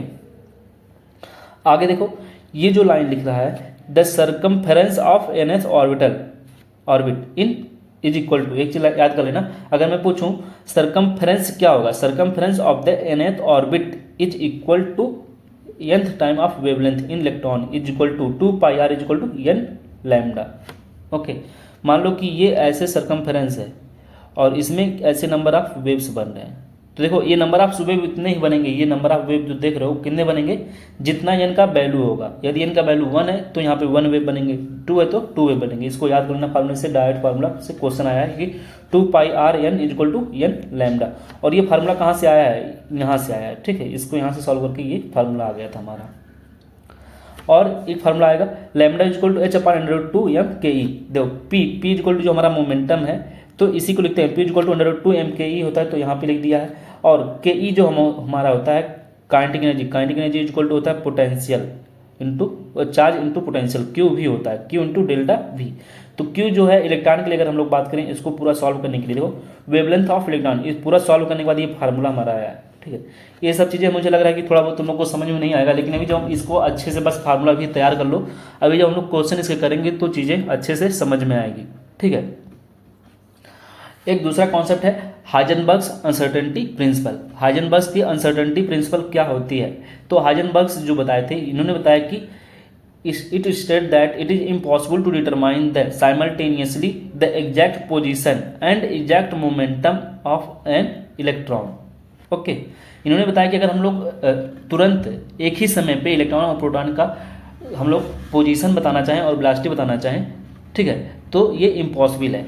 If one of them is measured with great accuracy then other become less accurate, okay. ये फार्मूला डायरेक्ट ऐसे आए हुए हैं और इसमें क्वेश्चन लगते हैं, तो इसको याद कर लेना। फार्मूला क्या? Delta X into delta P is greater than या इक्वल टू, ठीक है, is equal to H upon 4 pi. इसी को लिखते हैं, delta P is equal to होता है, पी क्या हमारा चेंज इन मोमेंटम है, इसे हम लिखते हैं एम भी। Momentum P is equal to हम लोग पढ़ते हैं ना एम भी, तो यहाँ पे वो चीज़ें वही लिखा है, यम हो गया यहाँ पे भी, तो यम को नीचे भेज दिया यहाँ पे, तो इसलिए ये फार्मूला बन गया। सब चीज़ें लिखा है कि डेल्टा एक्स क्या है? अनसर्टेनिटी इन पोजीशन है। डेल्टा पी क्या है? Uncertainty in momentum. इस तरह से ये अनसर्टेनिटी इन वेलोसिटी, और ये मास क्या है? ये माइक्रोस्कोपिक पार्टिकल। अब देखो जो हाइजेनबर्ग्स प्रिंसिपल था, ये Heisenberg's replace the concept of orbit. इन्होंने कॉन्सेप्ट ऑफ ऑर्बिट को रिप्लेस किया बाय द ऑर्बिटल। अब हम लोग किसकी बात करेंगे, शुरू करेंगे? ऑर्बिटल का। ऑर्बिटल्स जो होते हैं, अगर कोई पूछे ऑर्बिटल क्या होते हैं, तो बोलोगे ऑर्बिटल्स ऐसे 3D स्पेस होते हैं जहां पे इलेक्ट्रॉन के पाए जाने की प्रोबेबिलिटी क्या होती है? मैक्सिमम होती है। Heisenberg's uncertainty principle is not valid for microscopic objects. जो हाइजेनबर्ग्स प्रिंसिपल पढ़ रहे हैं, ये माइक्रोस्कोपिक ऑब्जेक्ट के लिए एप्लीकेबल नहीं होता है। Failure of Bohr model. Bohr model क्यों फेल हो गया? Bohr model was failed because Bohr ignore dual behaviour of matter but also contradict Heisenberg's uncertainty principle. अब सबसे इंपॉर्टेंट टॉपिक जो हम लोग पढ़ने जा रहे हैं, ठीक है, ये सब चीज़ें इंपॉर्टेंट थी, लेकिन सबसे ज़्यादा जो इंपॉर्टेंट चीज़ें हैं वो क्या है? Quantum mechanical model of atom. Quantum mechanical model of atom, इस समय यहाँ से क्वेश्चन बहुत ज़्यादा बन रहा है, ठीक है। तो यहाँ से क्वेश्चन पक्का रहता है, लगभग आ ही रहा है, तो इसको अच्छे से पढ़ के आना। वो भी चीज़ें इंपॉर्टेंट थी, ज़्यादा नहीं थी, अच्छे से तैयार कर लेना। और ये चीज़ें जो यहाँ पे पढ़ रहे हो तुरंत तुम्हारा फिजिक्स में भी काम आएगा, ठीक है। देखो बोल रहे हैं कि classical mechanics based on Newton's law of motion successfully describe the motion of all microscopic objects such as falling stone और orbiting planets etc which have essentially a particle like behavior as shown in the previous section. However, It fails when applied to microscopic object like electron, atom, molecule, etc. This is mainly because of the fact that classical mechanics ignores the concept of dual behavior of matter, especially for subatomic particle, and the uncertainty principle, the branch of science which deals with the dual behavior of matter is known as the quantum mechanics. Okay, ये quantum mechanics का definition दिया था, इससे ज़्यादा मतलब नहीं है, ठीक है। कह रहा है कि क्वांटम मैकेनिक्स जो है वो किससे डील करता है, with the dual behaviour of matter से। हम लोग पढ़ने आ रहे हैं क्वांटम नंबर। क्वांटम नंबर्स क्या होते हैं? ये क्वांटम नंबर होते हैं जो हमें इलेक्ट्रॉन की प्रॉपर्टी के बारे में बताएगा। इलेक्ट्रॉन कहाँ पे है, उसकी वेलोसिटी क्या है, उसका मैग्नेटिक मोमेंट क्या है, उसका स्पिन क्वांटम नंबर क्या है, उसका ऑर्बिटल एंगुलर मोमेंटम क्या है, ये सब चीज़ें बताता है। तो क्वांटम नंबर 4 टाइप के होते हैं। Quantum numbers are of 4 type, that is principal quantum number, azimuthal quantum number, magnetic quantum number and spin quantum number. Azimuthal quantum number also known as secondary, subsidiary and angular momentum, ठीक है। तो first of all we have study to principal quantum number. Principal quantum number क्या होते हैं? देखो, principal quantum number को हम लोग रिप्रेजेंट करते हैं एन के थ्रू। एन क्या है हमारा? ये नंबर ऑफ सेल है। जैसे कोई एलिमेंट्स है, देखो ये क्या है हमारे नंबर ऑफ सेल। यहाँ पे एन की वैल्यू, अगर मैं बोलूँ एन की वैल्यू 1 है, तो ये किसकी बात कर रहा है? इस सेल की बात कर रहा है। ये हमारा न्यूक्लियस है, तो ये इस सेल की बात कर रहा है। अगर मैं एन इक्वल टू 2 तो इस सेल की बात, एन इक्वल टू 3 तो ये। तो एन क्या बताता है? नंबर ऑफ सेल के बारे में बताता है। प्रिंसिपल क्वांटम नंबर हमको किसके बारे में बता रहा है अभी? एन है हमारा, ओके। ये किस चीज़ के बारे में बता सकता है? हमारा प्रिंसिपल क्वांटम नंबर हमारे किस चीज़ के बारे में हमको बताएगा। सोचो, अगर एन की वैल्यू 2 आ रही है, अगर एन की वैल्यू 1 होती तो इसकी साइज कितनी होती? इतनी होती। यदि एन की वैल्यू 2 है तो इतनी हो गई, एन की वैल्यू 3 है तो इतनी हो गई। तो ये हमको साइज के बारे में बता रहा है। साइज कैसे निकालेंगे? इस रेडियस से निकाल लेंगे, ओके। ये हमको एनर्जी ऑफ ऑर्बिट बता रहा है, मीन्स कि इस ऑर्बिट की एनर्जी कितनी है। यदि एन की वैल्यू 1 है तो इसकी एनर्जी कुछ और आएगी, इस एन की वैल्यू कुछ और है, 2 है तो इसकी एनर्जी कुछ और आएगी। किस फार्मूले से? एनर्जी से, इस वाले फार्मूले से। ये फार्मूला जो अभी हम लोग पढ़ के आए हैं, ठीक है। तो देखो फिर से फार्मूले वही सब रिपीट हो रहे हैं, तो इसको अच्छे से तैयार कर लेना। और ये किस चीज़ के बारे में बताएगा? हमको एंगुलर मोमेंटम के बारे में बताएगा कि यहाँ पे एंगुलर मोमेंटम क्या होगा, क्योंकि यहाँ पे देखो एन की वैल्यू आ रही है, तो एंगुलर मोमेंटम होता है N H upon 2 pi M we are equal to N H, या एच के यहाँ पे हैज है, हैज, ओके। ये हमको किस चीज़ के बारे में बताता है? इलेक्ट्रॉन के वेलोसिटी के बारे में। यहाँ पे इलेक्ट्रॉन है तो वेलोसिटी क्या होगी, यहाँ पे है तो क्या होगी, और यहाँ पे है तो क्या होगी। तो हम लोग जानते हैं जैसे इधर से इधर जाते हैं तो वेलोसिटी कम होती है। कैसे पता चल रहा है हमको? एन से पता चल रहा है हमारे, ठीक है। एन बढ़ता है तो वेलोसिटी कम होती जाती है, तो काइनेटिक एनर्जी भी कम होती है। तो वेलोसिटी और यहाँ वेलोसिटी और काइनेटिक एनर्जी यहाँ पे मैक्सिमम, जबकि पोटेंशियल एनर्जी जो होते हैं मैक्सिमम कहाँ पे होते हैं? इनफाइनाइट पे, टोटल एनर्जी भी इनफाइनाइट पे। कुछ इंपॉर्टेंट पॉइंट्स हैं, वो क्या है? देखो, अगर मैं बोलूँ total number of electrons, total number of electrons in an orbit, in an orbit means किसकी बात कर रहा हूँ मैं? एन की बात कर रहा हूँ। ऑर्बिट देखो 2 टर्म है, ऑर्बिट एंड ऑर्बिटल, ऑर्बिटल। तो हमारा ऑर्बिट ये है, और इस ऑर्बिट के अंदर कई सारे ऑर्बिटल होते हैं, ठीक है। वो नंबर डिफरेंट हो सकता है, ठीक है। ये डिब्बे जो हैं यही हमारे ऑर्बिटल्स होंगे। ये डिब्बे हमारे क्या हैं? ऑर्बिटल हैं। तो अब मैं पूछूं, और इस जानते हो इस ऑर्बिटल के अंदर क्या होते हैं? इलेक्ट्रॉन्स होते हैं। और एक ऑर्बिटल में कितना इलेक्ट्रॉन होता है? हमेशा एक ऑर्बिटल में केवल और केवल 2 इलेक्ट्रॉन होते हैं। 1 ऑर्बिटल हैज ओनली 2 इलेक्ट्रॉन। हम लोग पढ़ रहे हैं total number of electrons in an orbit. इस ऑर्बिट में कितना इलेक्ट्रॉन होगा, इस ऑर्बिट में कितना इलेक्ट्रॉन होगा, वो डिपेंड करेगा एन के वैल्यू पे। तो फार्मूला कौन सा होता है? 2n²। जैसे मैं पूछूं इस ऑर्बिट में कितना इलेक्ट्रॉन होगा, तो एन की वैल्यू यहाँ पे कितनी हो जाएगी? 1 हो जाएगी, ठीक है। तो टोटल कितने इलेक्ट्रॉन होंगे? यहाँ पे 2 इलेक्ट्रॉन होंगे। यहाँ पे देखो एन की वैल्यू 2 हो जाएगा तो टोटल 8, यहाँ पे टोटल कितने होंगे? 18 हो जाएंगे, ठीक है। तो ये एन की वैल्यू डिपेंड करा। मैं बोलूँ total number of orbitals in an orbit means इस ऑर्बिट में कितना, इस ऑर्बिट में कितना हमारे ऑर्बिटल होंगे, कितने ऑर्बिटल होंगे मीन्स ये डिब्बे कितने होंगे। सोचो n², जैसे हम लोग जानते हैं इसमें बताओ n की वैल्यू कितना होगा। यहाँ पे n का वैल्यू 1 है तो इसके पास कितना ऑर्बिटल होगा? इसके पास 1 ऑर्बिटल होगा। और हम लोग जानते हैं इसलिए बोलते हैं 1s। हम लोग 1s क्यों बोल रहे हैं? क्योंकि इसके पास 1 ऑर्बिटल है, ओके। इसमें देखो इस वाले में, इसमें n की वैल्यू कितनी है? 2 है, तो यहाँ पे लिखोगे 2 दूना 4 मीन्स इसके पास टोटल कितने ऑर्बिटल होंगे? 4। कैसे? हम लोग लिखते हैं ना 2s 2p लिखते हैं। तो देखो s में कितना डिब्बा हो गया? 1, और इसके पास कितने डिब्बे हो गए? 3, ठीक है। इस तरीके से कितने डिब्बे आ गए? टोटल 4 डिब्बे आ गए, ठीक है। ये हम फार्मूले से भी बता सकते हैं और ऐसे भी बता सकते थे कि देखो 1s है तो इसके पास 1 डिब्बा होगा, सॉरी यस होगा, यहाँ पे केवल और केवल यस होगा, 1s।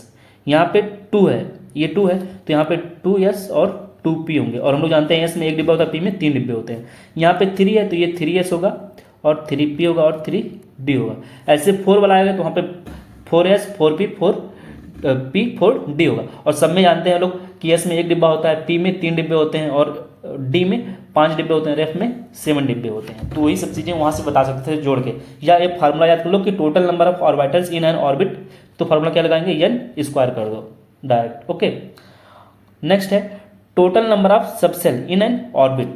सबसेल क्या होते हैं, सबसेल जैसे हमारा एस सबसेल हो गया, पी सबसेल हो गया, डी सबसेल हो गया, वो एन के वैल्यू के बराबर होते हैं। टोटल नंबर ऑफ सबसेल कितने होते हैं, total number of subshell is equal to N की वैल्यू। जैसे मैं बोलूँ कि इसमें बताओ कितने सबसेल होंगे, तो कितने सबसेल होंगे, एन के वैल्यू के बराबर। यहाँ पे एन की वैल्यू कितनी है, 1 है, इसलिए यहाँ पे केवल 1 सबसेल है। वो भी क्या था, देखो 1 यस था। इसी तरीके से यहाँ पे देखो एन की वैल्यू कितनी है, 2 है, तो यहाँ पे कितने सबसेल होंगे, 2, और वो कौन है, 2 यस 2p। यहाँ पे टोटल कितने सबसेल होंगे, 3, क्योंकि एन की वैल्यू 3 है, तो कौन से हैं, 3s 3p 3d। ओके, इसी तरह से 4 वाले में करेंगे। बहुत ज़्यादा इंपॉर्टेंट है, यहाँ से क्वेश्चन बनता भी है, अच्छे से तैयार करना इसको। नेक्स्ट पॉइंट हम लोग पढ़ने आ रहे हैं एजीमुथल या सेकेंडरी सब्सिडरी या angular momentum quantum number. Okay, ये हमको कौन कौन सी चीज़ बताता है, ये हमको बताता है सबसेल के बारे में, ये हमको सबसेल के बारे में बताएगा, सब ऑर्बिट के बारे में बताएगा या सब लेवल। सबसेल क्या होते हैं हमारे, सबसेल हमारे होते हैं S subshell, P subshell, D subshell और एफ सबसेल, जी सबसेल, ये होते हैं हमारे। ठीक है, तो देखो S subshell, P subshell, D subshell, F subshell.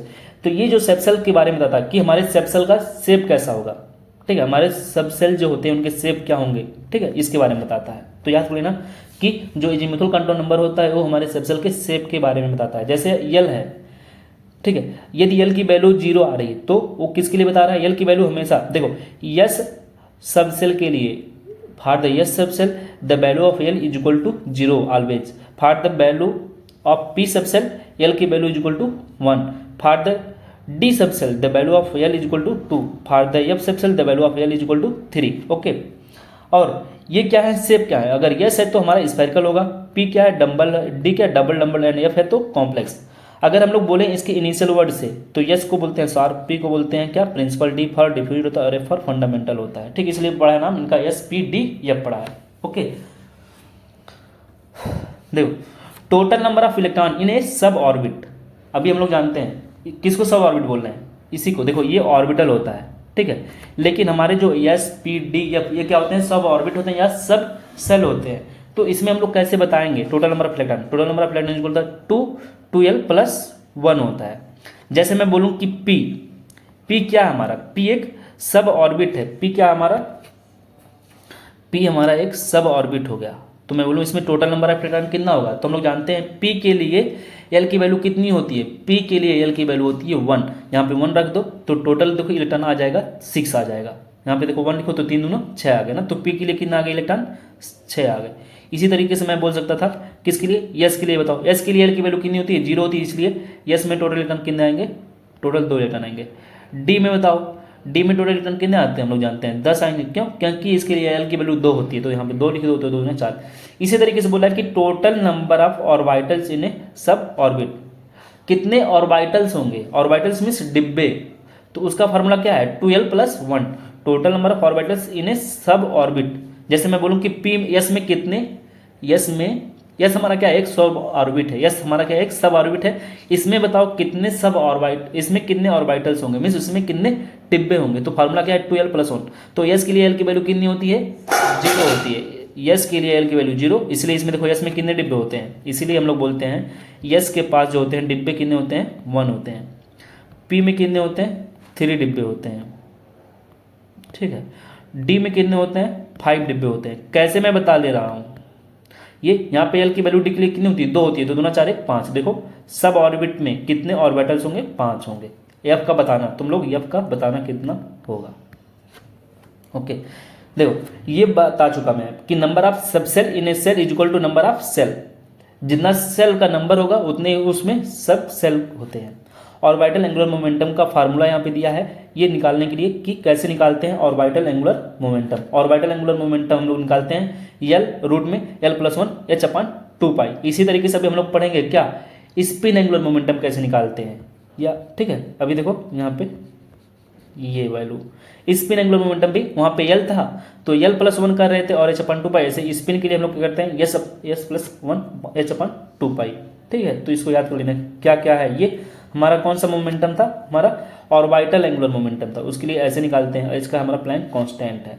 देखो बोला है लाइन की for hydrogen and hydrogen like species all the subshells of shell have same energy. सबके पास देखो देखो जिसकी एन की वैल्यू सेम है तो एनर्जी भी सेम हो रही है। एक किसके लिए बात कर रहे हैं, हाइड्रोजन और हाइड्रोजन लाइक स्पीसीज मीन जिसके पास केवल एक इलेक्ट्रॉन हो। देखो 2s2p बराबर है 3s3p 3d बराबर है 4s4p 4d 4f बराबर हो जाएंगे कब, हाइड्रोजन लाइक स्पीसीज के लिए। और क्वेश्चन है कि इफ एन की वैल्यू क्या हो, सेम हो और यल की वैल्यू क्या हो, डिफरेंट हो, तो बताओ ऑर्डर ऑफ एनर्जी क्या होगा। देखो इसमें एन की वैल्यू क्या है, सब में 4 है 4 है 4 है 4 है, ठीक है, बट इनके यल की वैल्यू क्या है, डिफरेंट है। यहाँ पे यल की वैल्यू कितनी होती है, 0 होती है, इसलिए यल की वैल्यू 1 होती है, इसलिए यल की वैल्यू 2 होती है, इसलिए यल की वैल्यू 3 होती है। तो बताओ ऑर्डर ऑफ एनर्जी क्या होगा। तो ऑर्डर ऑफ एनर्जी सबसे पहले ज़्यादा एफ का होता है, फिर डी का होता है, फिर बी का, फिर यस का, ये ऑर्डर ऑफ एनर्जी होती है, इसको याद कर लेना। और ये मल्टी इलेक्ट्रॉन स्पीसीज के लिए है, ठीक है। सिंगल इलेक्ट्रॉन स्पीसीज के लिए क्या हो जाता है, ये अभी किसी के पास एक इलेक्ट्रॉन होता है उसके लिए ये सब वैल्यू बराबर हो जाते हैं, ये वैल्यू सब क्या होते हैं, बराबर। सेकंड पॉइंट है इफ एन डिफरेंट है एंड यल सेम हो, यदि यल सेम हो और एन डिफरेंट हो तो ऑर्डर ऑफ एनर्जी क्या होती है, एन की वैल्यू अगर ज़्यादा तो एनर्जी ज़्यादा। जैसे मैं बोलूँ बताओ 3s 2s 1s में किसकी एनर्जी ज़्यादा होगी, तो जिसकी एन की वैल्यू ज़्यादा, क्योंकि यहाँ पे देखो यल की वैल्यू सबके लिए सेम है, यल की वैल्यू कितनी होगी, 0 होगी, क्योंकि यस यस यस है, तो एन की वैल्यू जिसकी ज़्यादा उसकी एनर्जी ज़्यादा। थर्ड पॉइंट है हमारा, थर्ड जो हम लोग पढ़ने आ रहे हैं क्या है, मैग्नेटिक क्वांटम नंबर। हम लोग क्या पढ़ेंगे, मैग्नेटिक क्वांटम नंबर पढ़ेंगे। मैग्नेटिक क्वांटम नंबर हमको किस चीज़ के बारे में बताता है, ये लाइन इंपॉर्टेंट है, इंडिकेट करता है orientation of orbitals that is direction of electron density. Value of M is equal to, देखो अब एम की जो वैल्यू होती है वो कहाँ से कहाँ तक हो सकती है, -l के वैल्यू से लेकर के +l तक होती है। ओके, जो टोटल वैल्यू एम के पॉसिबल होंगे, मैं पूछूँ एम के कितने वैल्यू पॉसिबल हो सकते हैं, तो फार्मूला होता है 2l + 1। जैसे हम लोग जानते हैं यस के लिए एम के कितने वैल्यू पॉसिबल हो सकते हैं, तो हम लोग जानते हैं एल की वैल्यू यहाँ पे 0 रख दो, तो यहाँ पे देखो यस के लिए एम की वैल्यू कितनी है 1, तो इसलिए यहाँ पे देखो एक डिब्बा बनता है, ठीक है। पी के लिए कितने वैल्यू पॉसिबल होंगे, 3 पॉसिबल होंगे। यहाँ पे देखो एल की वैल्यू कितनी होती है 1 होती है, तो 2 1 3, तो पी के लिए देखो यहाँ पे एम की जो वैल्यू की 3 होगी, -1 से लेकर के +1 तक, -1 0 और +1 देखो यहाँ पे बनाया हुआ है, और -1 को px से रिप्रेजेंट कर रहे हैं, py लिख रहे हैं, pz लिख रहे हैं 0 को, तो ऐसे लिखते हैं हम लोग -1 0 और +1, तो px py pz लिखते हैं। ओके, इसी तरीके से d के लिए कितना होगा 5 होगा m की वैल्यू, -2 से +2 तक। नोड कुछ पॉइंट्स हैं, नोड किसे बोलते हैं, जैसे हम लोग ऑर्बिटल बोल रहे हैं ना, ऑर्बिटल, तो ऑर्बिटल क्या होता है, एक 3D स्पेस होता है जहाँ पे इलेक्ट्रॉन के पाए जाने की प्रोबेबिलिटी क्या होती है, मैक्सिमम होती है। ऑर्बिटल में ही तो इलेक्ट्रॉन पाया जाता है। लेकिन नोड क्या होता है, नोड ऐसा प्लेस होता है, ऐसा सरफेस होता है, ऐसा प्लेन होता है, ऐसा लाइन होता है जहाँ पे इलेक्ट्रॉन के पाए जाने की प्रोबेबिलिटी क्या होती है, मिनिमम होती है, वहाँ पे इलेक्ट्रॉन 0 पाए जाते हैं, वहाँ पे इलेक्ट्रॉन होते ही नहीं है। नोड हम लोग जो पढ़ते हैं 2 टाइप के होते हैं, ठीक। और अगर हम लोग नोड निकालें, टोटल नंबर ऑफ नोड कितना होगा, तो n के वैल्यू में से 1 घटा दिया करो। अगर मैं बोलूँ n की वैल्यू 4 है तो इसमें टोटल नंबर ऑफ नोड कितने होंगे, तो 4 में से 1 घटा दो तो 3 आएगा, तो total number of node equal to होता है n-1, ठीक है। नोड 2 टाइप के होते हैं, एक होते हैं रेडियल नोड, एक होते हैं एंगुलर नोड। इसे बोलते हैं हम लोग स्फेरिकल नोड भी बोलते हैं। फार्मूला क्या है, n-1 होते हैं, जबकि और यल क्या है हमारा, देखो n-1 यल, यल क्या हमारा, जैसे यस के लिए हो सकता है अलग, पी के लिए अलग हो सकता है, डी के लिए अलग हो सकता है। जैसे मैं बोलूँ कि 3s में बताओ टोटल नंबर ऑफ नोड कितने होंगे, तो एन की वैल्यू यहाँ पे 3 लिखोगे, यस की वैल्यू 0 लिखोगे, तो यहाँ पे आ गया टोटल नोड रेडियल 2 आ जाएगा, ठीक है। एंगुलर नोड कितना होगा, 0 हो जाएगा, क्योंकि यहाँ पे देखो 3s में यल का वैल्यू क्या होता है, 0 होता है, तो टोटल नोड क्या आ जाएगा, 0 आ जाएगा। ओके, तो ये फार्मूला था नोड निकालने का। स्पिन क्वांटम नंबर, ये हमारा लास्ट क्वांटम नंबर है, स्पिन क्वांटम नंबर। इसको हम लोग ms या यस से रिप्रेजेंट करते हैं कि इसकी वैल्यू जो होती है यस ±½ होती है। ये बताता है कि ये क्लॉकवाइज में कि एंटी क्लॉकवाइज में, प्लस है तो क्लॉकवाइज और अपोजिट है तो anti clockwise. Total value off spin off an atom कैसे निकालते हैं, ±½ गुणे नंबर ऑफ अनपेयर्ड इलेक्ट्रॉन्स हम लोग निकालते हैं। और स्पिन एंगुलर मोमेंटम का फार्मूला होता है √s+1 h/2π, ये भी हम लोग इसको पढ़ के आए हैं। देखो लास्ट टॉपिक है जो हमारा है इलेक्ट्रॉन फिलिंग का है, ठीक है, कैसे हम लोग इलेक्ट्रॉन का फिलिंग करते हैं, और इसके बाद हमारा एंड हो जाएगा। ठीक है। इसको तुम लोग खूब अच्छे से तैयार कर लेना, एक बार फार्मूला सब चीज़ें देख लेना, एक बार पीवाईक्यू लगाने की कोशिश करना, ठीक है। अगर नहीं लगेगा तो इसका मैं पीवाईक्यू कराऊंगा नेक्स्ट वीडियो में, क्योंकि ये वीडियो ज़्यादा लंबा होता है, इसलिए मैं सिर्फ इसमें कॉन्सेप्ट ही कराए हैं, ठीक है। देखो ये हो गया हमारा। अब लास्ट टॉपिक है क्या, rules for filling of orbitals. ये क्या है, देखो जो इलेक्ट्रॉन के फिलिंग करने होते हैं, जो हम लोग ऑर्बिटल्स में इलेक्ट्रॉन का फिलिंग करते हैं, कोई ऑर्बिटल है उसमें जो इलेक्ट्रॉन हम लोग फिल करते हैं, तो 4 रूल फॉलो करना पड़ता है। पहला रूल क्या है, अबाउ प्रिंसिपल। दूसरा क्या है, n+l रूल। तीसरा रूल कौन सा है, पाउली एक्सक्लूजन प्रिंसिपल रूल। और लास्ट है Hund's rule of maximum multiplicity. तो अबाउ रूल्स क्या बताता है, Aufbau rules tells that electrons are filled up in increasing order of energy in sub shell. Okay, electrons are filled up in the increasing order of energy in sub shell. देखो सबसे पहले हम लोग किस में भरेंगे, 1s, क्योंकि इसकी एनर्जी सबसे कम है, मीन्स जिसकी एनर्जी सबसे कम होती है पहले उसमें हम लोग टर्न भरते हैं। और कैसे पता करते हैं किसकी एनर्जी कम है किसकी ज़्यादा है, ये मैं ऊपर अभी बता चुका हूँ, किसकी एनर्जी कम है किसकी ज़्यादा है। देखो ये सब रूल था, ठीक है, वही पता करने का, ठीक है। और देखो n+l रूल क्या होता है, n+l रूल क्या होता है, ये बता रहा है कि subshell with lowest n+l value, ये बता रहा है कि जिसके n+l की वैल्यू सबसे कम आएगी तो फिर उसमें हम लोग सबसे पहले फिलिंग करेंगे। मान लो n+l की वैल्यू सेम हो गई तो जिसकी वैल्यू, जिसमें n की वैल्यू सबसे कम होगी फिर उसमें भरेंगे। देखो लिखा है कि the subshell with lowest n+l value is fielded first, but when 2 or more subcells have same n+l value, then subcell with the lowest value of n will be filled first. Okay. Energies, ये line ये इसको याद कर लेना, energies of the orbitals in the same subcell, energy of the orbital in the same subcell decreases with increase with the atomic number z effective। जैसे जो energy hydrogen के लिए ये सबसे ज़्यादा होगा, फिर लिथियम के लिए, फिर सोडियम के लिए और पोटेशियम के लिए। देखो यहाँ पे सेम सबसेल है, हमारा सबसेल क्या है, 2s है, 2s है, 2s है, 2s है। तो यहाँ पे energies of orbitals in the same subshell decrease कर जाता है विथ इंक्रीज एटॉमिक नंबर। यहाँ पे एटॉमिक नंबर देखो बढ़ रहा है तो एनर्जी डिक्रीज करेगा। यहाँ पे 1 एटॉमिक नंबर, यहाँ पे 3 है, यहाँ पे कितना है 11 है, यहाँ पे 19 है। तो जेड की वैल्यू बढ़ती जा रही है तो एनर्जी कम होता जा रहा है। ओके, थर्ड है जिसके अनुसार हम इलेक्ट्रॉन की फिलिंग करते हैं, पाउली एक्सक्लूजन प्रिंसिपल। ये क्या बता रहा है, Pauli's exclusion principle stated that no two electron in an atom can have the same value for the 4 quantum numbers. Okay, last है Hund's rule of maximum multiplicity। ये बताता है हम लोग इलेक्ट्रॉन की फिलिंग कब हम लोग पेयरिंग कराएंगे। पेयरिंग हम लोग जब कराते हैं जब पहले हम लोग क्या करें, सबको सिंगली फिल्डेड कर लें, ठीक है। मान लो कि ये है, ठीक ऐसे है, तो पहले हम यहाँ पे भर लिए, फिर यहाँ पे मान लो भरना है, तो अब जाके पेयरिंग कराना शुरू करेंगे। पहले पेयरिंग कराना शुरू नहीं कर देंगे कि कोई इलेक्ट्रॉन ऐसे है पहले यहाँ पे भर दिए तो फिर यहाँ पे लाके भर दिए, यहाँ पे पहले भर लेंगे तब पेयरिंग कराएंगे। तो ये बोल रहा है कि electrons are distributed along the orbitals of subshell in such way to give maximum number of unpaired electron. और मैक्सिमम अनपेड इलेक्ट्रॉन तब मिलेंगे, देखो जैसे ये है, मान लो पहले मैं यहाँ पे भरा, यहाँ पे भरा और यहाँ पे भर दिया तो अनपेड इलेक्ट्रॉन कितना 1 ही आया, लेकिन मैं सोचो ऐसे भरा होता तो यहाँ पे कितना अनपेड इलेक्ट्रॉन है 3। तो ये बोला है कि इस तरह से भरा जाता है ताकि maximum number of unpaired electron आए। ये सब चीज़ें अभी रूल्स कब समझ में आएगा, जब हम लोग क्या करेंगे, क्वेश्चन अच्छे से करेंगे, ठीक है। एक बार ऐसे थ्योरी पढ़ लेना तुम लोगों, अभी जब क्वेश्चन करेंगे तो खूब अच्छे से समझ में आएगा। देखो हम लोग एक कॉन्सेप्ट पढ़ते हैं कि जो हाफ फिल ऑर्बिटल होते हैं एंड फुल फिल ऑर्बिटल होते हैं वो काफ़ी स्टेबल होते हैं। इसका रीजन होता है 2, एक तो उनके पास सिमेट्री होती है, दूसरा रीजन होता है एक्सचेंज एनर्जी। तो सिमेट्री क्या है, देखो सिमेट्री बोला है कि इट वुड नोन दैट कि symmetry lead to stability that completely filled and half filled subcells have symmetrical distribution of electron in them are therefore more stable।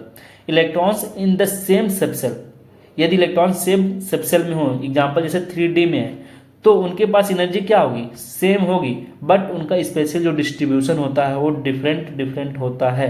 ये लाइन काफ़ी इंपॉर्टेंट है। Electrons having same subshell have same energy but different special distribution. Okay, और क्यों है इस line को याद कर लें, there shielding of one another is relatively small and the electrons are more stronger attracted by the nucleus. ये एक रीजन है कि हाफ फील्ड और फुल फील्ड ज़्यादा स्टेबल होते हैं। दूसरा रीजन क्या है, एक्सचेंज एनर्जी है। जैसे मैं पूछूं बताओ किसकी स्टेबिलिटी ज़्यादा है, कौन ज़्यादा स्टेबल है, कौन सा ज़्यादा स्टेबल है, तो कैसे बताएंगे, हम लोग एक्सचेंज एनर्जी चेक करते हैं। इसमें एक्सचेंज एनर्जी कितनी है, इसमें कितनी है, तो देखो ये वाला इलेक्ट्रॉन जो है हमारा किसके साथ एक्सचेंज कर सकता है, ये इसके साथ कर सकता है, ये इसके साथ भी कर सकता है, ये इसके साथ कर सकता है और ये इसके। तो पहला वाला इलेक्ट्रॉन जो है चारों के साथ कर सकता है, दूसरा वाला किसके साथ, इसके साथ, इसके साथ, ऐसे ये इसके साथ। तो 4 यहाँ पे 3 इधर, ऐसे ही देखो ये यहाँ पे 2, 4 3 7 2 9 और ये 10। यहाँ पर टोटल एक्सचेंज एनर्जी कितनी आ रही है, 10 आ रही है। ठीक है, तो एक्सचेंज एनर्जी इतना ज़्यादा होता है, स्टेबिलिटी उतनी ज़्यादा। तो स्टेबिलिटी डायरेक्टली प्रोपोर्शनल होती है एक्सचेंज एनर्जी के। एक्सचेंज देखो, exchange energy directly proportional to stability के। ओके, यहाँ पे देखो एक्सचेंज एनर्जी कितनी होगी, यहाँ पे एक से ज़्यादा एक्सचेंज, यहाँ पे 2, यहाँ पे 3 एक्सचेंज हो गया और ये 4, एक 5, एक 6, तो टोटल यहाँ पे 6 एक्सचेंज हो रहा है। तो इसकी एक्सचेंज एनर्जी कम है, तो जिसकी एक्सचेंज एनर्जी ज़्यादा उसकी स्टेबिलिटी ज़्यादा, इसलिए बोला जाता है कि हाफ फील्ड जो होते हैं और फुल फील्ड ज़्यादा स्टेबल होते हैं। तो ये हमारा एटॉमिक स्ट्रक्चर के जितने टॉपिक्स थे इंपॉर्टेंट, 4 टॉपिक्स थे, ये हम चारों कवर कर दिए। उसको खूब अच्छे से तैयार कर लेना। ठीक है, ये चारों टॉपिक नहीं है, मैंने पूरा एटॉमिक स्ट्रक्चर ही कंप्लीट तैयार करा दिया। इसके जो इंपॉर्टेंट क्वेश्चन रहेंगे, ठीक है, तुम लोग थ्योरी बोले तो मैं थ्योरी पूरा करा दिया हूँ। इंपॉर्टेंट टॉपिक अगर बोलोगे तो मैं अब इस इंपॉर्टेंट टॉपिक के क्वेश्चन थोड़ा ज़्यादा करा दूंगा, 15-20 कर दूंगा। उस पहले वाले में तो मैं 10 किया था। तुम लोग थोड़ा कह रहे हो कि क्वेश्चन बढ़ाने के लिए से मैं सोचा कि वीडियो ज़्यादा बड़ा हो जाएगा, इसलिए अब क्वेश्चन का नंबर इंक्रीज करने के लिए मुझे नेक्स्ट वीडियो बनाना पड़ेगा। और वो जो क्वेश्चन रहेंगे ना उसको पक्का अच्छे से लगा के जाना, और क्वेश्चन उसी के मतलब नियर अबाउट में रहेगा, सेम वैसे ही क्वेश्चन आएगा अगर थ्योरेटिकल क्वेश्चन ना बना तो। ठीक है, सो थैंक यू। वीडियो पसंद आएगा तो वीडियो को शेयर करना यार, तुम्हारे वजह से इतना मेहनत कर रहा हूँ तो तुम लोग भी मेरे लिए बस छोटी सी हेल्प कर सकते हो कि वीडियो को खूब शेयर करो। ठीक है।